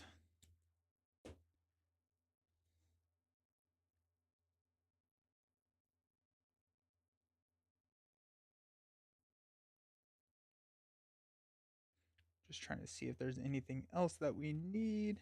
Okay. Back to the drawing board. I do like Overhill, Underhill, Gandalf, but I think we just need more.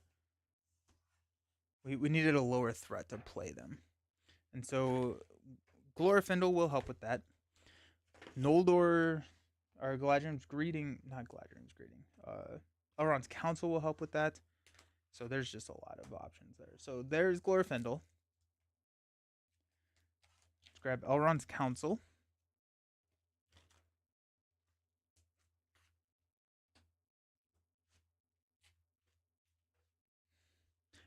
Great stream. Gotta head out. Have a great weekend. See ya. Have a good one. Thanks for hanging. We got Elrond's Council, which is another card that can trigger our pipes and get our threat down, which is great. So that's 3, and then 2 Light of Valinors probably.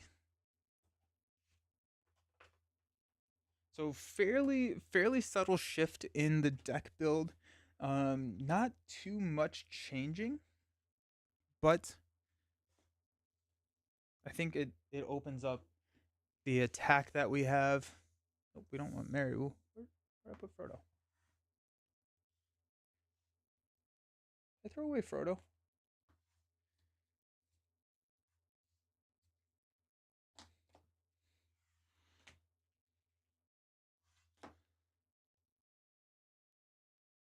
Where's Frodo?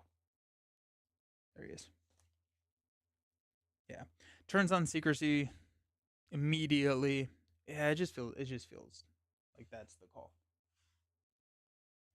A hidden staircase. These all get shuffled. And then we have more attack on turn 1, right? Because when we quest wait. Yeah. If we quest 6 or if we quest and then we engage someone with a higher threat than us, we can immediately stand up and swing for 5 without any allies with Sam. So, and Glorfindel. So that's good. Glorfindel is after he exhausts to commit to a quest, we have to raise our threat by 1. Put the scoops up there. But Light of Valinor does cancel that. So we don't have to do that. Because he doesn't exhaust a quest. The location we're choosing is the hidden staircase. And our starting threat is going to be 20.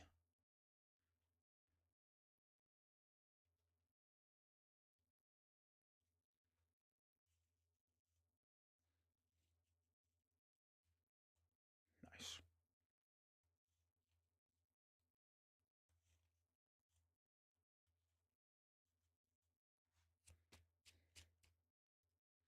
Okay. What are we looking for? Resourceful would be cool to see in the opening hand. I think a resourceful would be nice. I think uh Sneak Attack Gandalfs are always nice. Light of Valinor. Light of Valinor is actually probably the top mulligan target here. Um the other thing that I was thinking about putting in this deck is Ancient Mathams, because I think we got fairly lucky with the card draw and getting Hobbit's Pipes early, but here we are.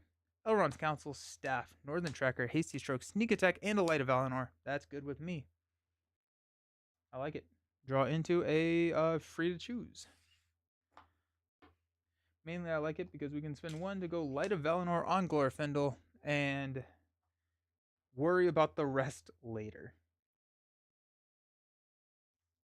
We'll spend one from Sam.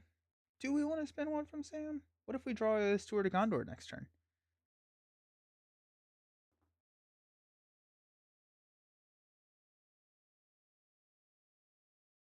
Elrond's Council and free to choose. I would really like to play with a Hobbit's Pipe at least, but sometimes you don't get to choose. Let's go ahead and just spend one to play the staff onto Frodo. And that actually probably means I don't need hasty strokes now that I'm thinking about it. If we can get a staff, we don't necessarily need the hasty strokes in the deck. Okay, so we are showing 2 because our threat is 20. So let's go ahead and quest for 3, 6.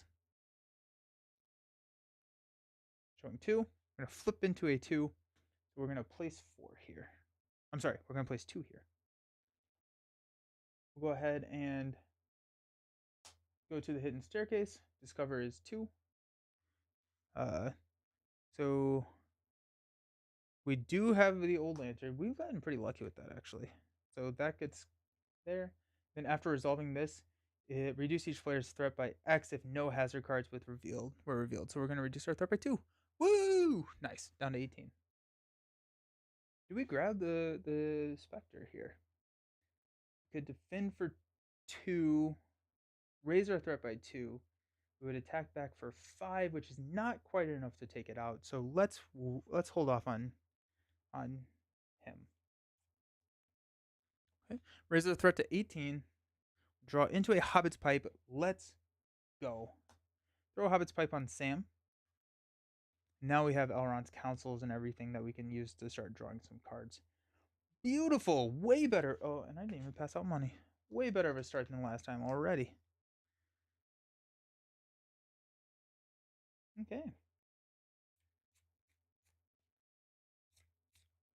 I think we're still going to hang out. We're still within secrecy, so there's not really any reason to play Elrond's Council right now. It because it does give +1 willpower to one of our characters. It may be worth just hanging on until we absolutely need it, and then we can worry about it then. So let's hang on to this. I never unexhausted, so let's just quest for 3, 6, showing 2 here. I'm gonna flip into another hidden staircase, which is going to be a 1. So we quested for 6. We're showing 3, so we'll place 3 here. Boom, boom.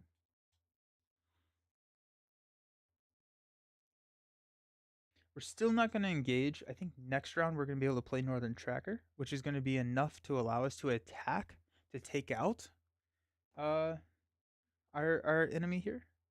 So until then, let's go ahead and increase to 20. We may use Elrond's Council here because now this is 2. We're probably not going to need to, but 20. Draw into a Test of Will. Pass out some money. Nice. Oops. Spend 2, 4 to play a Northern Tracker. After a Northern Tracker commits to the quest, we get to place a progress token on each location in the staging area. So we can start to get rid of the hidden staircase. We are at 20. So I think we're still gonna hang on to Elrond's Council, and we are going to go. We don't have to exhaust, so 6. We're showing 4. I'm hoping to clear here, and then we can use Northern Tracker to take out the Spectre. So we're questing for 6, showing 4. I'm gonna flip into a 3, which is the Werewolf. At this point, we'll go ahead and play Elrond's Council. So we'll reduce our threat by 1, 2, 3. We have +1 to Glorfindel, so we quest for 7. Now we're showing 3, 4, 6. We'll clear here to take the Old Lantern. Exhaust Old Lantern to choose a player to look at the top X cards of his deck, where X is the discover value of the active location. Adds one of those cards to the hand and places the rest on the bottom of their deck. That's awesome. Huge. Alrighty, let's throw that there. That's really, really awesome.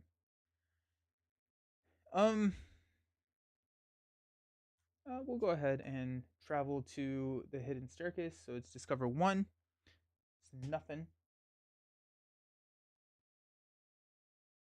We will exhaust this to look at the top 1 card, which is a Bilbo. We'll take that into our hand, which is, oh, I didn't exhaust for Hobbit's Pipe. So we'll draw into another Elrond's Council. Sick. Nice. Let's go ahead and grab.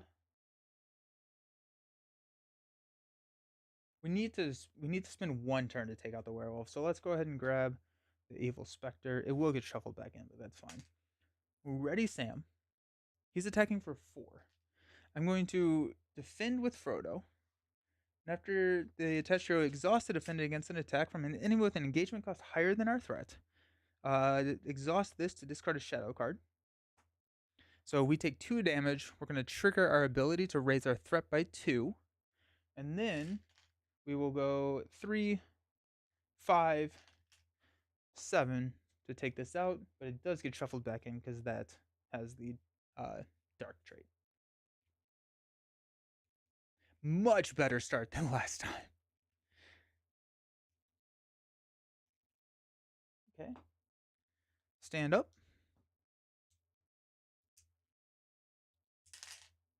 Increase our threat to 20. We will draw into another staff. Let's use Old Lantern to go ahead and draw into a Courage Awakens. So that's the +2. Pop it back to our hand if it's 20 or below. We never pass out money, so let's go ahead and do that. I think I need some more leadership cards in the deck, because I feel like I'm just banking a ton of leadership resources. Let's go ahead and spend 2 to play Bilbo. We'll go find a Hobbit's Pipe and attach it to Frodo. Nice.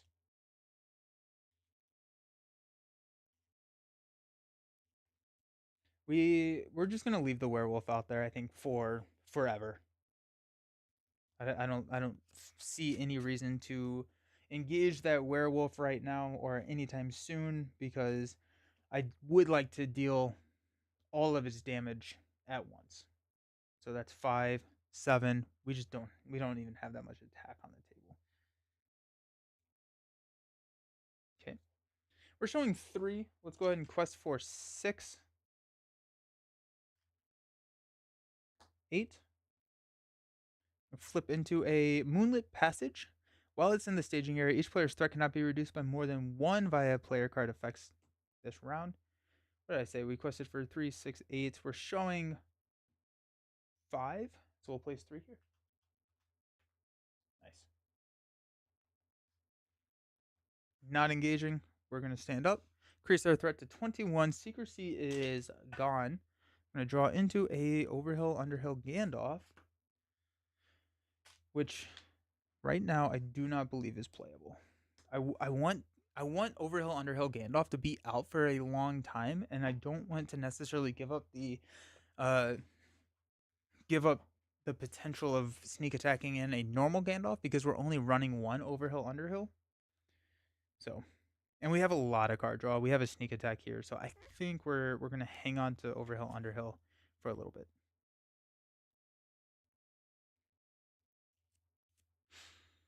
Okay.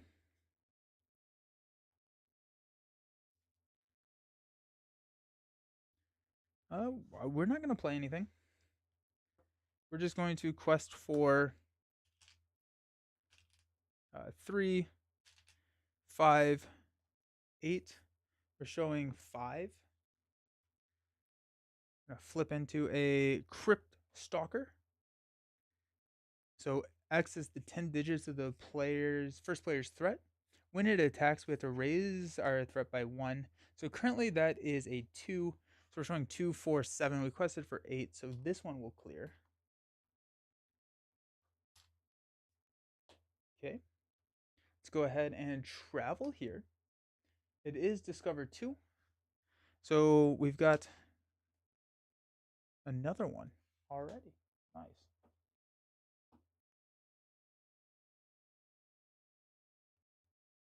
Cool. We will go ahead and use the Old Lantern. Now that our Discover value is 2, we see a Northern Tracker and a Hasty Stroke. I'm going to take the Northern Tracker because Staff kind of does what Hasty Stroke needs to do.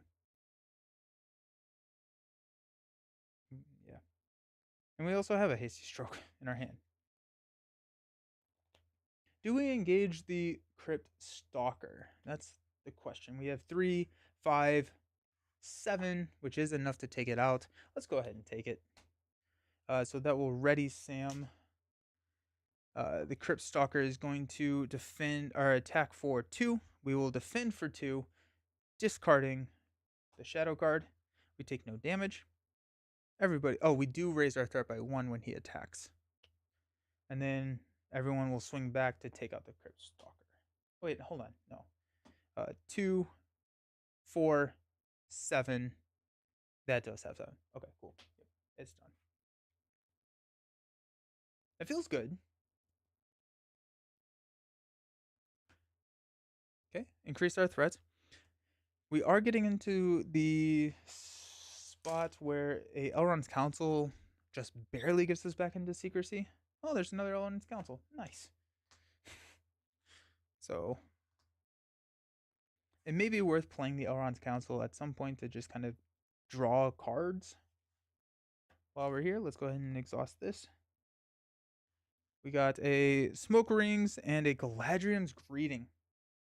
I think we take the Greeting over the Smoke Rings because Smoke Rings reduces threat by 2, Galadriel's reduces it by 6. We still get the same card draw. So let's toss that. Let's spend 3 to play Galadriel's Greeting to reduce our threat by 1, 2, 3, 4, 5, 6, down to 17.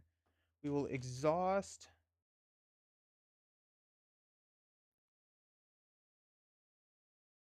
No, we're not going to do that. 1, 2, 3, 4, 5, 6. Mainly because because we do have a free to choose.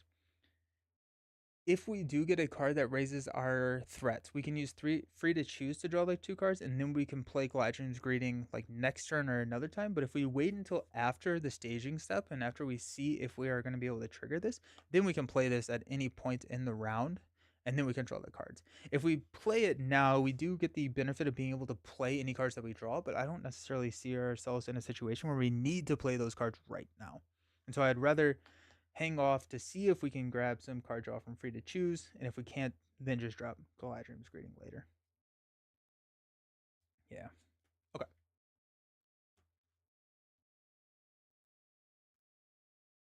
We are showing 3. We'll quest for 3, 6, 8.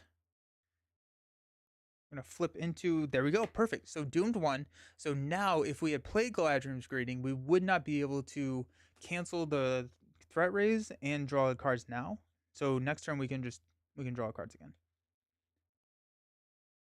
Okay, so Doomed 1, when revealed, each player must choose to either raise their threat by 1 for each questing character or discard. We're going to raise our threat and then just cancel all of the raised threat that encounter card just did. So free to choose. And then we will exhaust our 2 Hobbit's Pipes to draw 2 cards. Got a Sneak Attack and a Hobbit's Cloak. Just need a Gandalf. I do feel much better this stream though. Or this round. We quest for 8. We will go ahead and clear here. That's 3. We place 1 actually, which is nice. Then the teeth, you can exhaust the teeth and the attached hero to choose a player. That player reduces their threat by 2. We're going to attach this to Glorfindel because anytime that we do not attack, we can just exhaust both of these and reduce our threat by 2. Awesome. Awesome, awesome, awesome. Okay, sick. We're not engaging the werewolf. We'll go ahead and exhaust Glorfindel in here to reduce our threat by 2. And at the end of the round, we will stand up, increase our threat, draw into a Gandalf. Alrighty. I think it's time to push. We've got our sneak attacks. We've got our Gandalfs. We are, I think, ready to go. So I don't actually remember what happens whenever we push. So we'll we will learn together. We don't have the card that cancels the threat. So let's just go ahead and play Greeting now. We'll reduce our threat by 1, 2, 3, 4, 5, 6, down to 16, which will exhaust our Hobbit pipes and draw Courage Awakened and a Arwen. Let's go ahead and spend 2 to play Arwen. Let's spend 1 to play a Hobbit's Cloak onto Frodo. Sneak attacks, Elrond Councils, Northern Trackers. We can play that kind of soon. We do have Courage Awakens, which we can drop. Gandalf, Hasty Stroke, and Staff. Okay. Let's just go ahead and spend 1 to play another Staff here. No, we're going to hang on to it. There is a shadow effect that discards items. And so if we need to, we can just discard the Staff and then play it again. And then we're good. We're showing 3. I think we go ahead and try and push at this point. We do have Courage Awakened. We have a lot of stuff. So 3, 6, 8, 10. +1 defense over here to Frodo. 10 showing 3. We're going to flip into another werewolf. That's 6. We'll place 4, which will progress us. Because we do have an objective. When revealed, shuffle the encounter discard pile into the encounter deck. Then each player reveals an encounter card.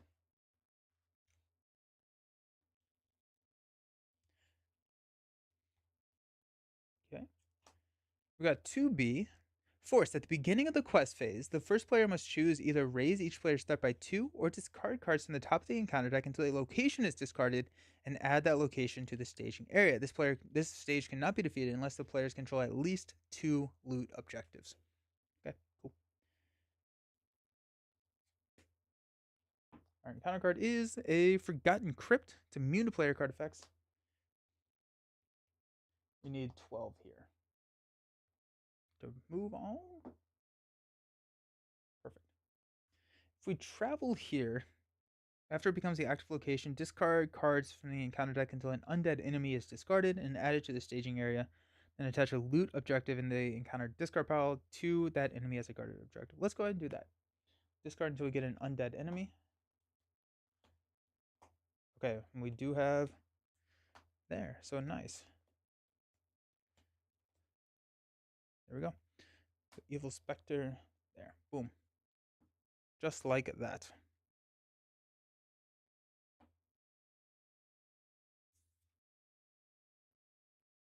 Okay. Nice.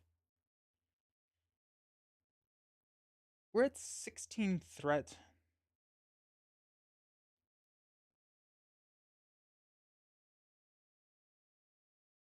Yeah, let's go ahead and engage here.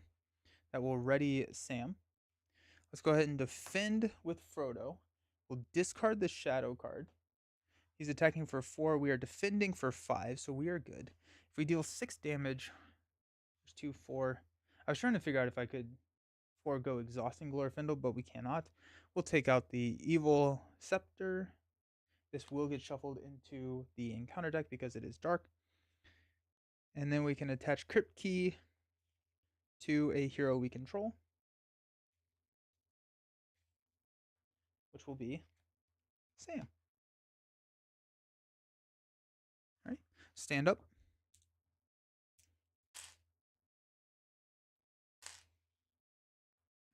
Increase our threat to 17. We're drawing into a 11sies. Okay, sweet. We got some card draw there. Cool. We do have a sneak attack Gandalf, so we could take out one of those werewolves. I actually don't even know if we need to ever worry about the werewolves. Potentially because they are 3 threat. we would, but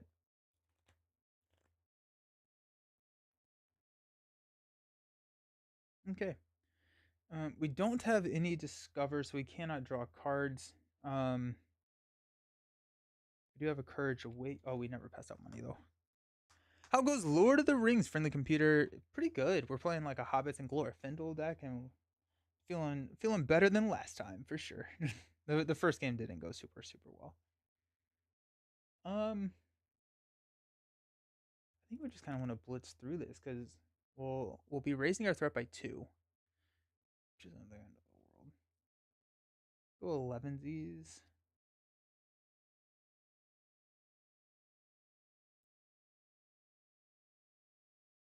Okay. Okay. Alrighty. So let's go ahead and go 3, 6, 9, +1 defense over here, 11, 13. We're showing 6, but we also have an 11s, which I believe we will be using to remove Frodo. And potentially Bilbo to reduce our threat and draw some cards. We do have a Courage Awakens as well.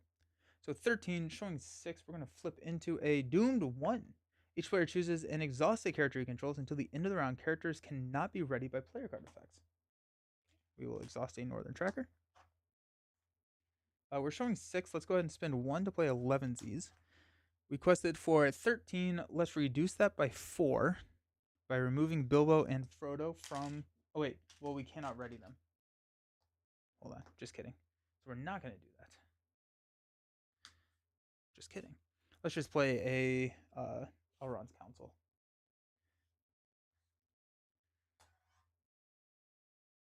Okay. So we'll reduce our threat by 1, 2, 3. Give +1, so we go to 14. We're showing 6, 8. So that increases... All right, that puts 6 here. And we are increasing our threat by 2 for that. Because I skipped that step. Okay.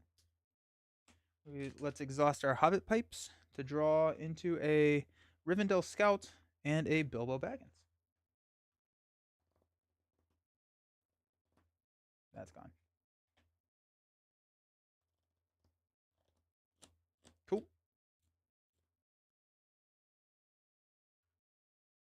We'll go ahead and exhaust Glorfindel and the pipe to reduce our threat. Hello, hello. Hope you're doing well. Yesterday I saw a podcast with Web Warrior Fanatic. It was awesome. Oh, cool. I'm glad you enjoyed it. Yeah, I love talking with Web Warrior. He's a great guy. Nice. Yeah, that was a fun podcast to record. Welcome. Glad you're here. Stand up, increase our threat to 16. Draw into a Rivendell Scout. Let's just go ahead and play those. Because they're secrecy, we reduce the cost to play them. Bilbo can go to the back of our hand. I need to remember to play Courage Awakens, but here we are.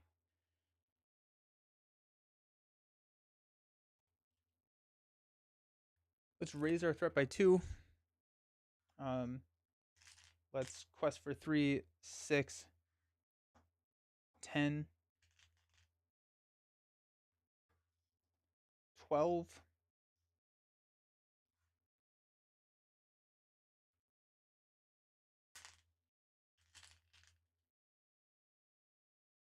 13, 14. Showing 6. We're going to flip into a 1.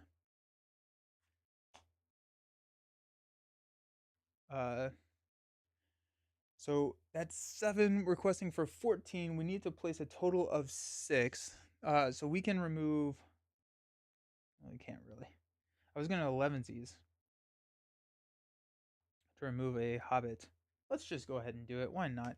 Let's go ahead and remove a Hobbit, which will be Frodo Baggins from the quest, which will decrease this by 2. Oh, no. Decrease this by 2. Decrease our threat by 1. We go to 17. So we're questing for 12. We're showing 4, 7. So we're going to place 5 here, which will take us to 11. So we're not progressing, but we are drawing cards. We're just setting ourselves up. Don't remember what happens when we go to the last stage. So, yeah. Let's go ahead and engage here. We will go ahead and ready. We will block with Frodo, discarding this card. And he has a 1 defense, so we're going to attack for 3, 5, 7 to take out the Crypt Stalker. Nice. Stand up. Increase our threat to 18.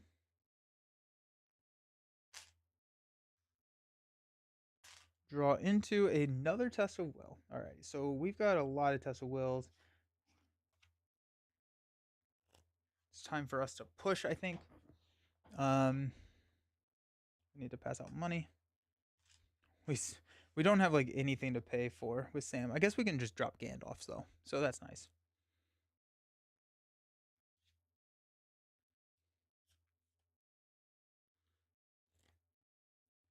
We're showing 6. We'll increase our threat by 1, 2.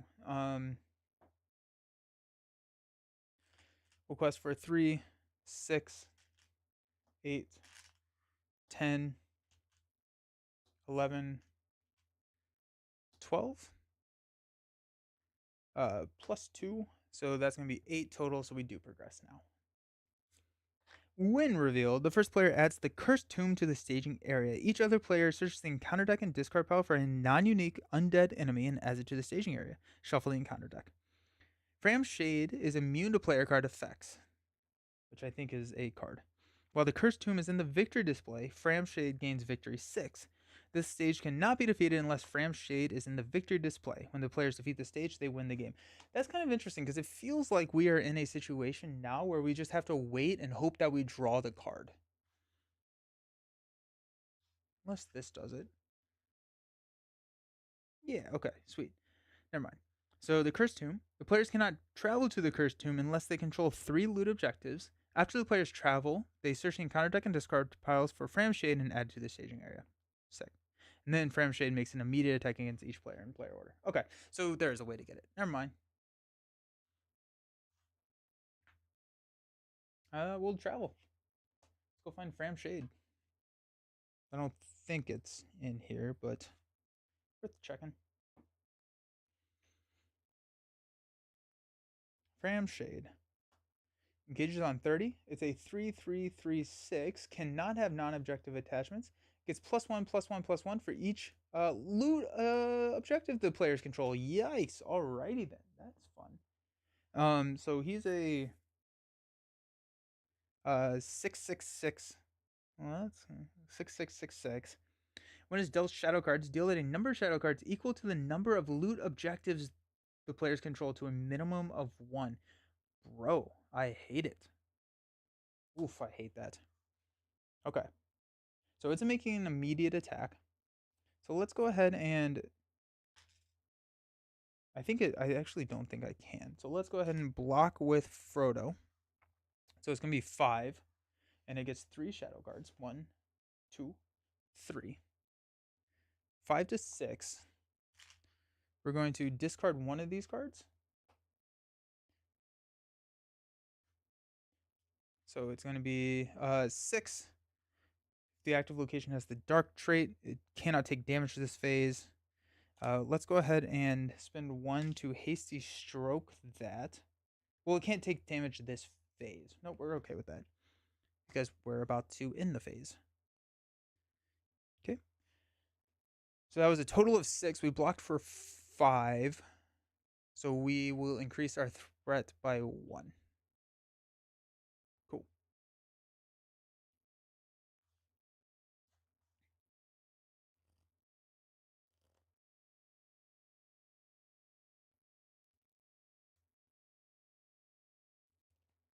It is the engagement phase now.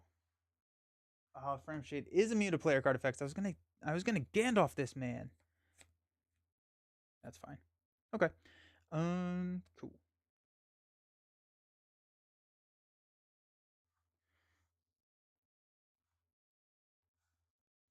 We got 3, 5. His defense is 6. That's kind of insane. Okay.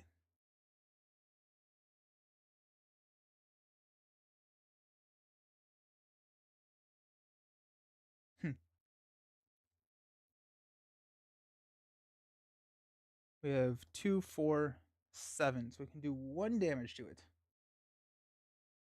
Huh. Okay, that's kind of interesting. I think we're gonna hang out with Frodo in use Frodo to block next round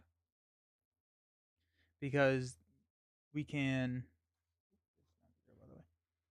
Frodo, if Frodo can block next round,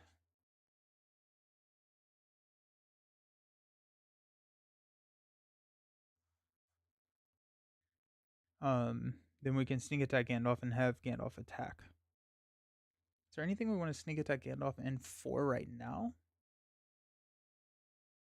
I don't think so. Okay, let's go ahead and exhaust Glorfindel and the 2 to reduce our threat by 2, and we will stand up.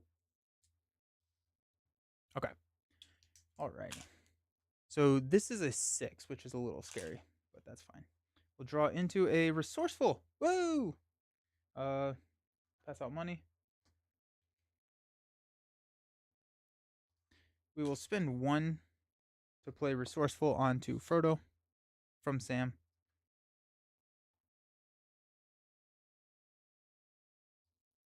Spend 2, 4 to play a Northern Tracker. We have Elrond's councils. We have cancels. I think we're going to sneak attack Gandalf in during the combat phase to be an attacker. We're going to have Frodo be a. I think we may draw cards with Gandalf actually. So sneak attack Gandalf in. Frodo can block. We can then swing back to take out the shade. Cool. So we're showing 6, 8, 14. So that's cool. 14's a lot. We may actually sneak attack Gandalf in during the quest phase as well. I don't think that's horrible.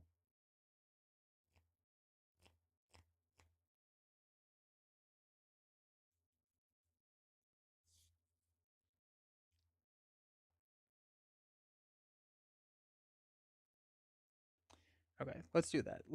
We're in the quest phase. Let's actually count it up. Let's see how much we're gonna quest for. We got 3.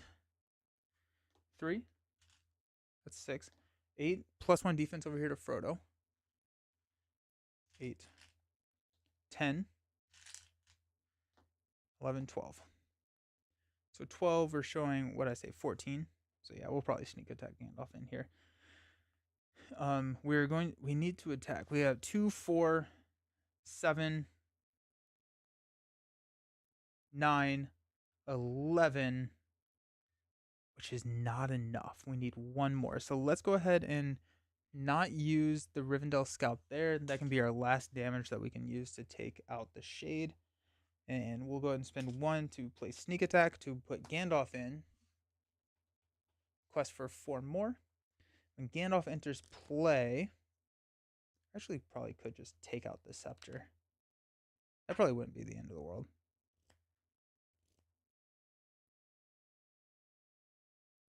Yeah, let's go ahead and just deal 4 damage here. That actually gets shuffled into the encounter deck. But now we can pretty much guarantee that we'll clear the Cursed Tomb. So. Carl! My goal is to make this quest shorter to try and get frames shade into the victory display before I get to the last stage. Oh, how do you do that? There's a card that allows you to search and put a card in the victory display, right? That could be cool. That would be really cool.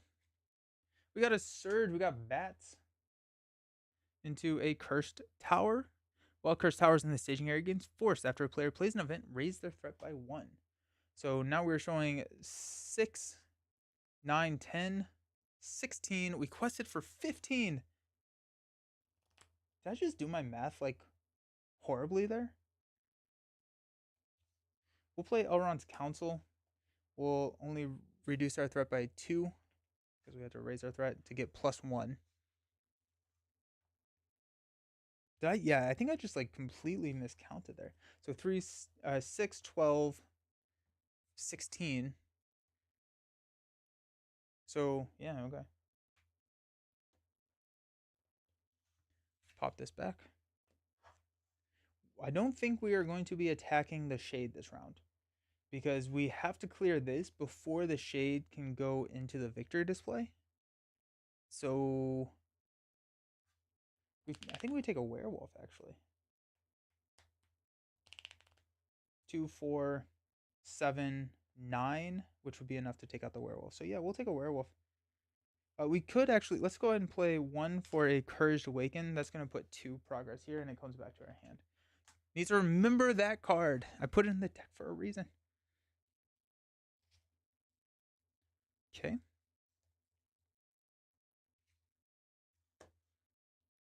Oh, and Hobbit's Pipe, because we played Elrond's Council. We have to draw into a Greeting and a Tracker.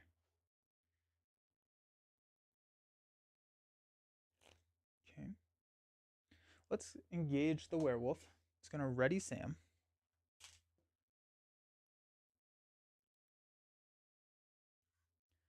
We will defend with Frodo for 5.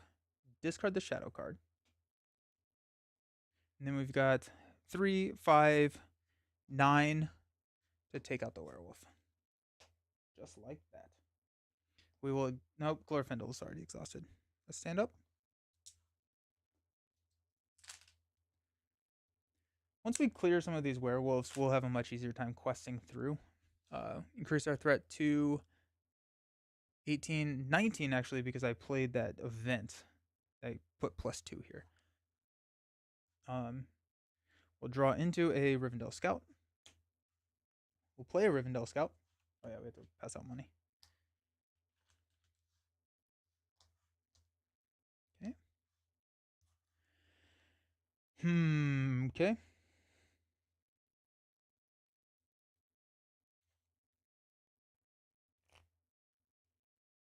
I think we're going to do the thing where we Galadriel's Greeting after the staging. Well, no, it doesn't matter. We don't have anything, so let's go ahead and spend 3 to play Galadriel's Greeting to reduce our threat by 5 because of this. 1, 2, 3, 4, 5, down to 14. Nope, down to 14. Exhaust our Hobbit Pipes to draw 2 cards into a Smoke Rings and a 11sies. Alrighty, so there's our card draw. Next round, we're showing 3, 9, 10, 13.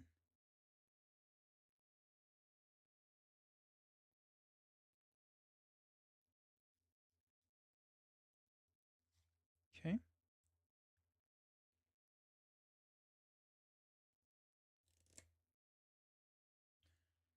We're showing 13. Let's go ahead and quest. We've got 1, 2, 3, 1, 2, 3, 1, 2, plus 1, 1, 2, 1, 1. We'll place 2 progress here. So that shows us 12. We're showing 13.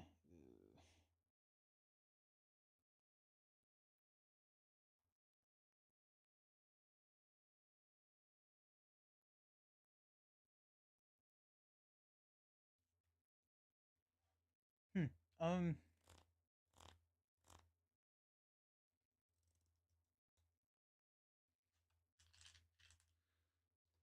Request for 3 more. 15. We're going to flip into a Cursed Tower while it's in the staging area. After a player plays an event, raise their threat by 1. Alrighty, let's not do that. Okay. Cool. I'm not going to take the werewolf.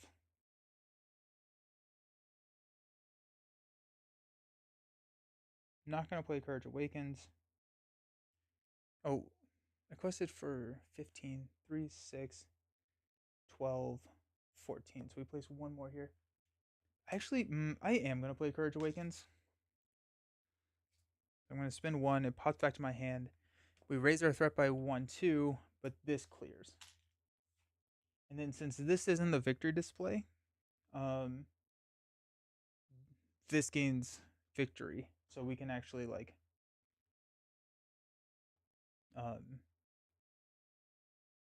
win the game. we travel to the cursed towers, discover 3. Let's do it. We'll travel to this cursed tower. No, we'll travel to this cursed tower. We will exhaust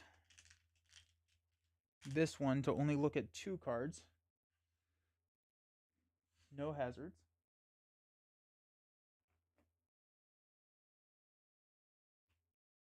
Okay, cool. Now we can exhaust the old lantern to look at 1, 2, 3. We'll take the Wanderer into our hand.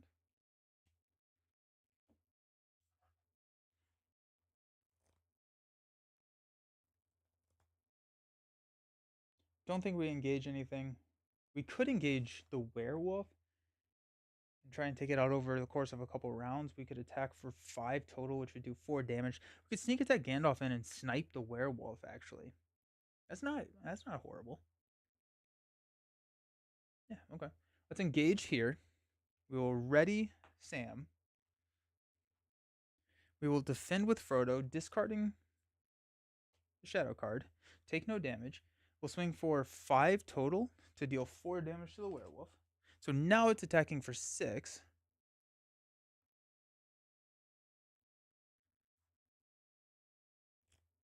But we can just snipe with Gandalf. Okay. Into the round, we're going to go up to 17.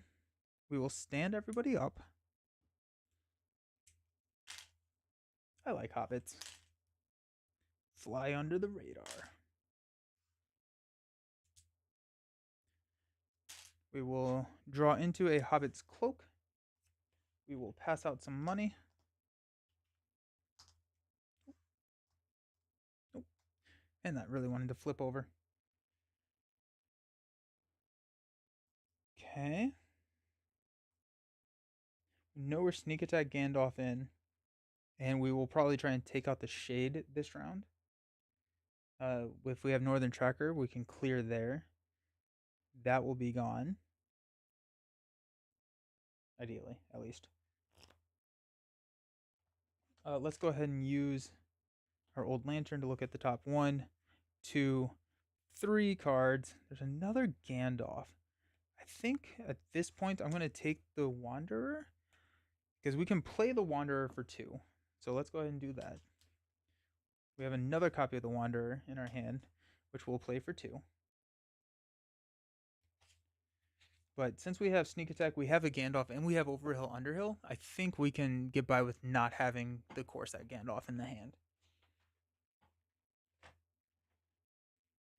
Okay.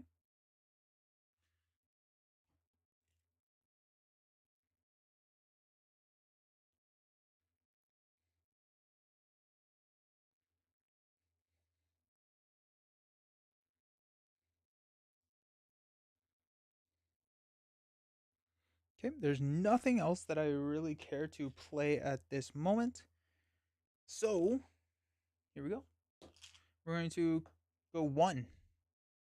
Very solid 1 right there. 1, that's going to clear the Cursed Temple. So now we're showing 7. We're going to go 3. 1, 2, 3. 1, 2, 3. 1, 2. +1 defense here. 1, 2. Takes us to 11.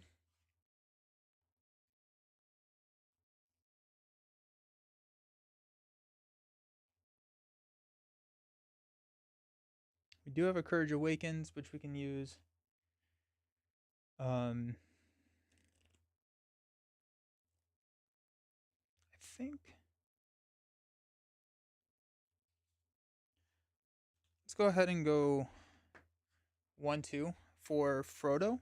So what this allows us to do is we can play Smoke Rings to get +2, or we can play 11sies to pull him off and keep him as a defender. Either way, we're getting the card draw.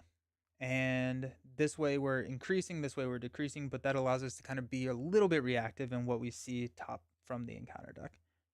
So requesting for 13, showing 7. Now flip into a Haunted Hall. While it's in the staging area, it gains force after a player plays any amount of progress on a dark location in the staging area. He raises his threat by 1. Okay. So that shows 11. So at this point, we will go ahead and spend 2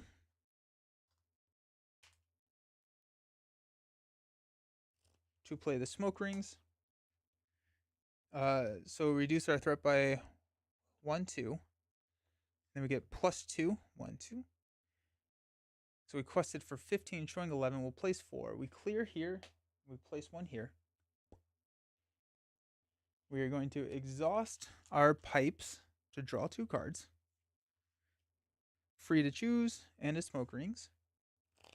I don't think we're going to travel here. We're not going to engage here either. We're going to deal with that next round because we have this guy. We do have a hasty stroke. So let's go ahead and block with a Rivendell Scout here. It'll be 6, no shadow effect. That does take out the Scout. It has, we got 2, 4, 6 to take this guy out.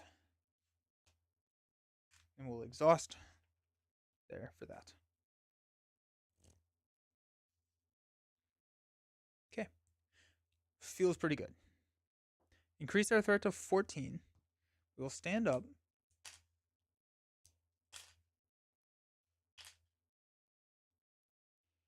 We just need to place progress here.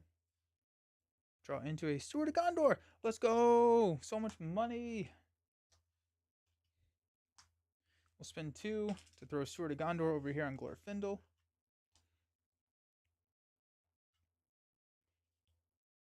Oh, we did have a Courage. I forgot. I keep forgetting about the Courage card. Need to play with that more, apparently. Let's go ahead and spend 4 to play a Northern Tracker.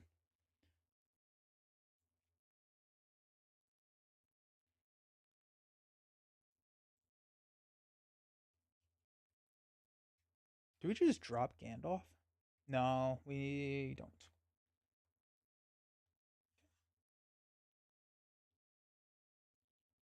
We are showing 11.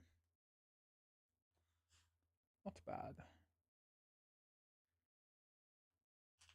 Go 1, 2, 3. 1, 2, 3. 1, 2. 1, 2. That takes us to 10.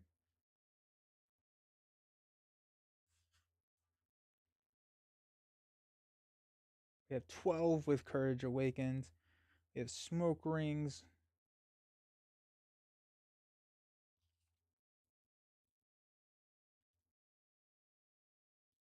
Okay, so he has 6. We have to do 12 damage. So it's 3, 5, 9.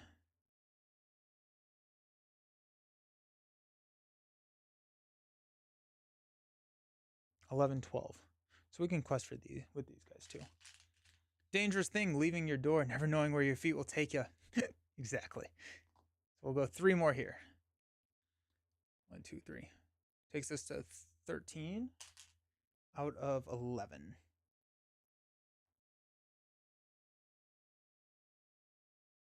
Okay.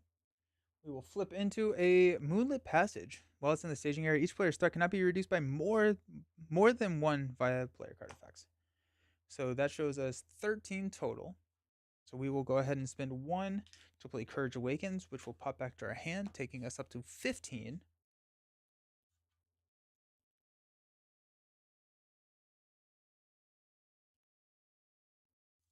Yeah, and we'll place 2. 1, 2.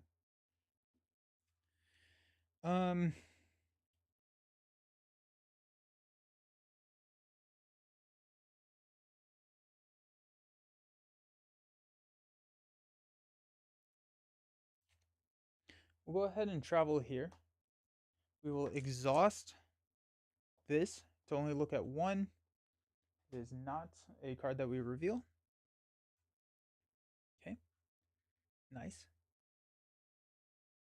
We will go ahead and look at the top 2 cards.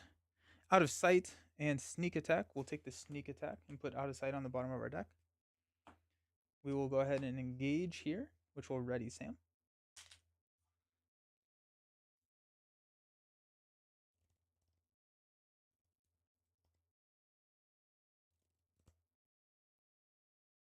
So he's attacking for 6 and 3 shadow cards. Okay.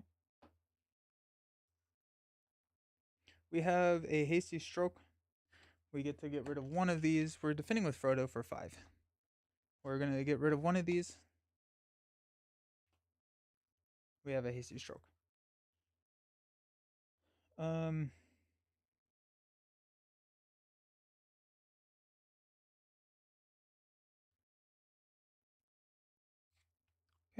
So we're defending for 5. It's 6, 7 total. We'll just take it. We'll raise our threat by 2 to cancel the damage.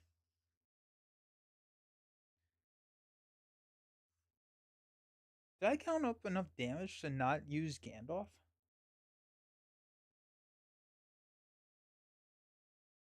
3, 5, 7, 9, 10, 12. Yeah. I forgot that I had sneak attack Gandalf in my hand. I guess we'll just go ahead and sneak attack Gandalf.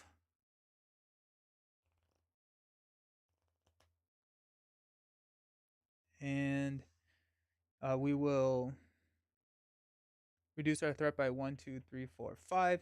We'll not attack with Glorfindel. We will attack with Gandalf, which will knock him out.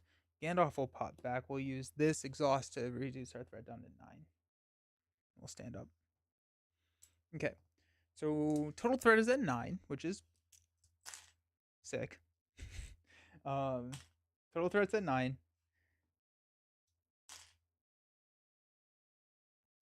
Cool. Now it's at 10. We'll draw into a hasty stroke. We'll pass out money.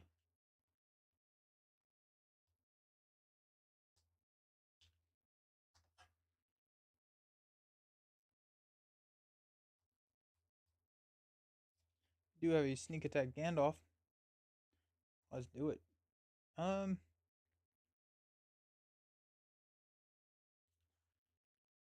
Let's go ahead and spend 1 to play sneak attack Gandalf. We'll go ahead and deal 4 damage to the bats. That's not a dark, so we can.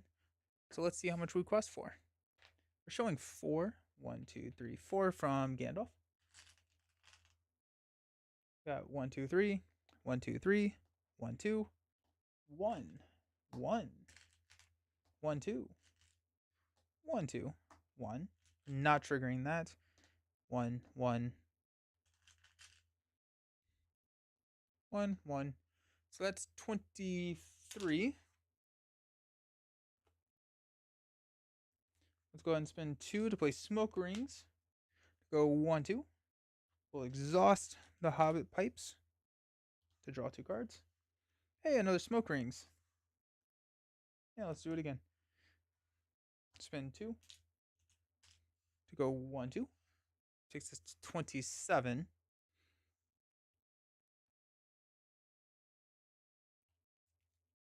27 showing 4. We're going to flip into a bat that's going to surge into a giant spider. Let's go ahead and spend 1 to play Courage Awakens to pop that back to our hand to go to 29. Total threat in the staging area is going to be 7. 11. So we place 18 progress here, which wins us the game. And we have a deck of cards in our hand. Yeah, the swap to Glorfindel was really, really beneficial. Being able to have access to a 3 attack right off the bat, as well as keeping our threat a little bit lower, just that worked. That Glorfindel's a very, very good card. So yeah, that was awesome. I enjoy playing the Hobbits. The Hobbits are fun with the secrecy. I need to go the opposite and try Valor at some point. I have played Valor on stream. It was just it's a scary thing doing Valor. Alrighty. We won, so that means we get to open some new cards. I forgot to grab that pack, so what I'm going to do is I'm going to go to the Be Right Back. I'm going to go grab the pack, and then we're going to open up new cards. And yeah, so don't go anywhere. I'll see y'all soon. Peace.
New cards are fun. So we've got the next adventure pack in the Arid Mithram cycle, which is Mount Gunnabad.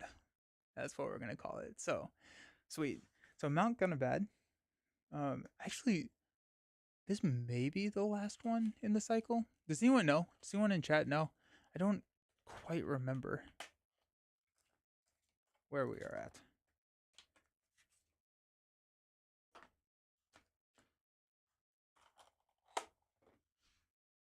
It's got a big dragon on it, which is always a little scary. New pack, cool. Let's go. So, oh, we got a new Bilbo.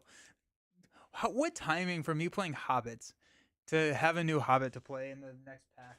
That's so funny. Okay, that's really funny. Okay, so Bilbo. We just played Hobbits, so we were rewarded with a new Hobbit. It feels like a video game at this point. We're going to get our reward for completing a quest. We got Bilbo Baggins, 9 threat, 1122, so a little bit understated, just like our lore Bilbo. Response: after Bilbo Baggins commits to the quest, choose an enemy in the staging area. Until the end of the phase, he gets plus X willpower, where X is that enemy's threat. There you go. Players would quest successfully deal 1 damage to that enemy, 2 damage instead if it's guarding a card. That's way better than Lore Bilbo. That's way better than Lore Bilbo. Because not only are you're getting a lot of questing power in tactics, which is great. You get access to tactics in the hobbits and stuff, and you're also getting damage. Yeah, that's good. That's pretty good. It effectively cancels out an enemy in the staging area because it's +1, so you get. Yeah, that's really good. Good thing Bilbo. This feels like Hobbit Bilbo rather than like Saga Bilbo or Lord of the Rings Bilbo. And so Hobbit Bilbo seems a little bit more adventurous. Next up, we got another Sylvan card. I do love me some Sylvans. This is a 30023. Okay, so Defender, Leadership, Ally. After the Greenwood Defender, there you go. Defender enters play. It does not exhaust the defender until the end of the round. It's great because Sylvans are all about popping in and out of play to trigger effects. And so having Sylvans that can come in and then they don't exhaust, you can play this with like Galadriel as well because he comes in with Celeborn gets +1 to their stats, can quest for free, defend for free. That's pretty cool. We've got Elf Guide. Oh, another Sylvan card. We're getting a lot of Sylvan synergy here. So the Elf Guide, we can return a Sylvan ally you control to your hand. To choose a hero, add 1 resource to that hero's resource pool. I need to play Sylvan. I need to play Sylvan again. We're getting a lot of fun new toys for the Sylvan archetype. So anything that allows you to return allies to your hand is sometimes can be viewed as a detriment, but since Sylvans just want to play them over and over and over again, then anything that allows us to pop them back to our hand gives us another opportunity to trigger their wind plate effects. And so being able to pop in an Elf Guide to trigger Greenwood Defender again, to trigger a Galadriel's Handmaiden again, feels really good. Plus you're getting a money for it, so that's pretty sick. Another Hobbit. Wow, this is hilarious how many Hobbits we're getting since we just played them. 2 cost, 1101. Combat action, we can return Gaffer Gamgee to our hand to choose an enemy with an engagement cost higher than your threat. Until the end of the round, the enemy cannot attack you. Nice. It's got the Nazgul there in the art. That's pretty cool. I do like the art there. Drinking Song. Oh my gosh. Dude, the amount of Hobbit support we just opened is kind of funny. Drinking Song. Count the number of cards in your hand and shuffle your hand into your deck. Then draw an equal number of cards. Draw 1 additional card if you control a unique Hobbit character. I love that. That's amazing.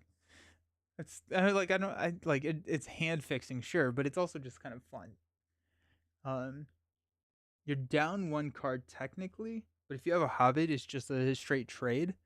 So if you have 5 cards, you play this, you're down to 4, you shuffle them in, you draw 4, you draw 5, so you're going to have the same amount of cards, but like if you're in a situation where you really need to find something, it's a good way to do it.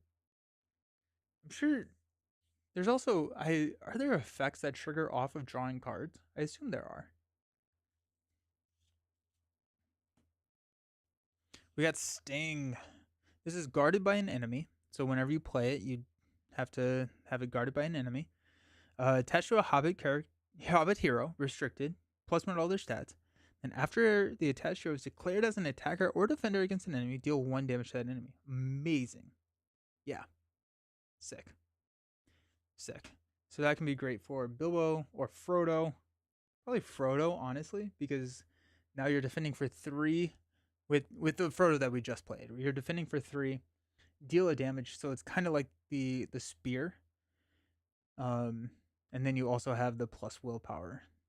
If you're running lore, you can also dive into like the fast hit strategy, which is like a ready for Hobbit characters, and so you can get the lore benefit as well as the defensive benefit. That seems pretty good. I need to play with some of the guarded cards. We've been getting a lot of the guarded cards that are really good, but you have to like defeat an enemy or clear a location to actually play them. I have not tried that strategy out, but it feels pretty fun. We got the round shield attached to a character. This is restricted. After a shadow effect is triggered during combat, we can exhaust this to give the attached character +2 defense for the attack. Cool. That's decent. It's decent. It feels a little conditional. I do like the fact that it's a 0 cost.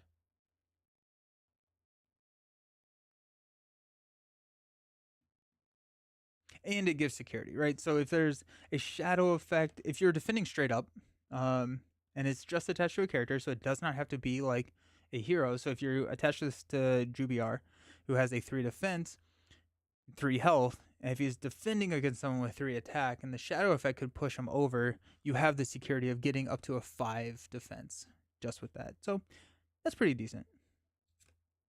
We got the Ybor Toy Maker. 3 cost, 2002. After you play him from your hand, reduce the cost of the next attachment played this phase by 2. Very cool. Very cool. Got some attachment love in blue. Hey, here's the attachment we're going to play. Got the armor. Attached to a Dale or a dwarf character. They get +1 defense and gain Sentinel. Sentinel not being super impactful in a true solo game, but the +1 defense can be nice, and also you can play it for free. Now, the trouble here is you have to have them in your hand at the same time. The 2 willpower is not horrible, but if you're able to play 3 and trigger a discount of 2, then you're effectively getting this card for 1, which feels a lot better. But you do have to have both of these in your hand at the same time, which can be, I don't know if challenging is the right word, but it is a requirement to set up. Then our final card in the pack is, well, the final player card in the pack is the Shire Folk. Play only if each of your heroes is a hobbit. Reduce your threat by 4. Okay, why? We just played a ton of hobbits, and this is so funny that this is now all of our. It's just funny. So this is a really good card for hobbits, right? Because 0 for 4 threat reduction, triggering your smoke rings, drawing cards, doing all of that fun stuff feels very good. You want to be within the secrecy realm. And then there are strategies within the Hobbit space that increase your threat. Like there's that lore card that we were looking at that increases your threat to like the threat of the enemy that you're basically evading. And so this helps you get back down to it. This is a pretty cool pack. I think it's hilarious that we got so much Hobbit support when we just played Hobbits.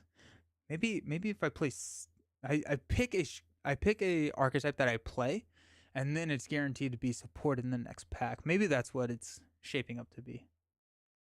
Cool. Awesome. Well, thank you all so very much for hanging out. I appreciate y'all. I will be back next week. Check the YouTube community page on Sunday for the schedule. I believe it's going to be Monday, Wednesday, Friday. Be back with Lord of the Rings on Friday, Marvel Champions on Monday, and then I'm thinking Spirit Island or Ashes on Wednesday, but I will be putting out a community poll on what we want to see. But yeah, so cool.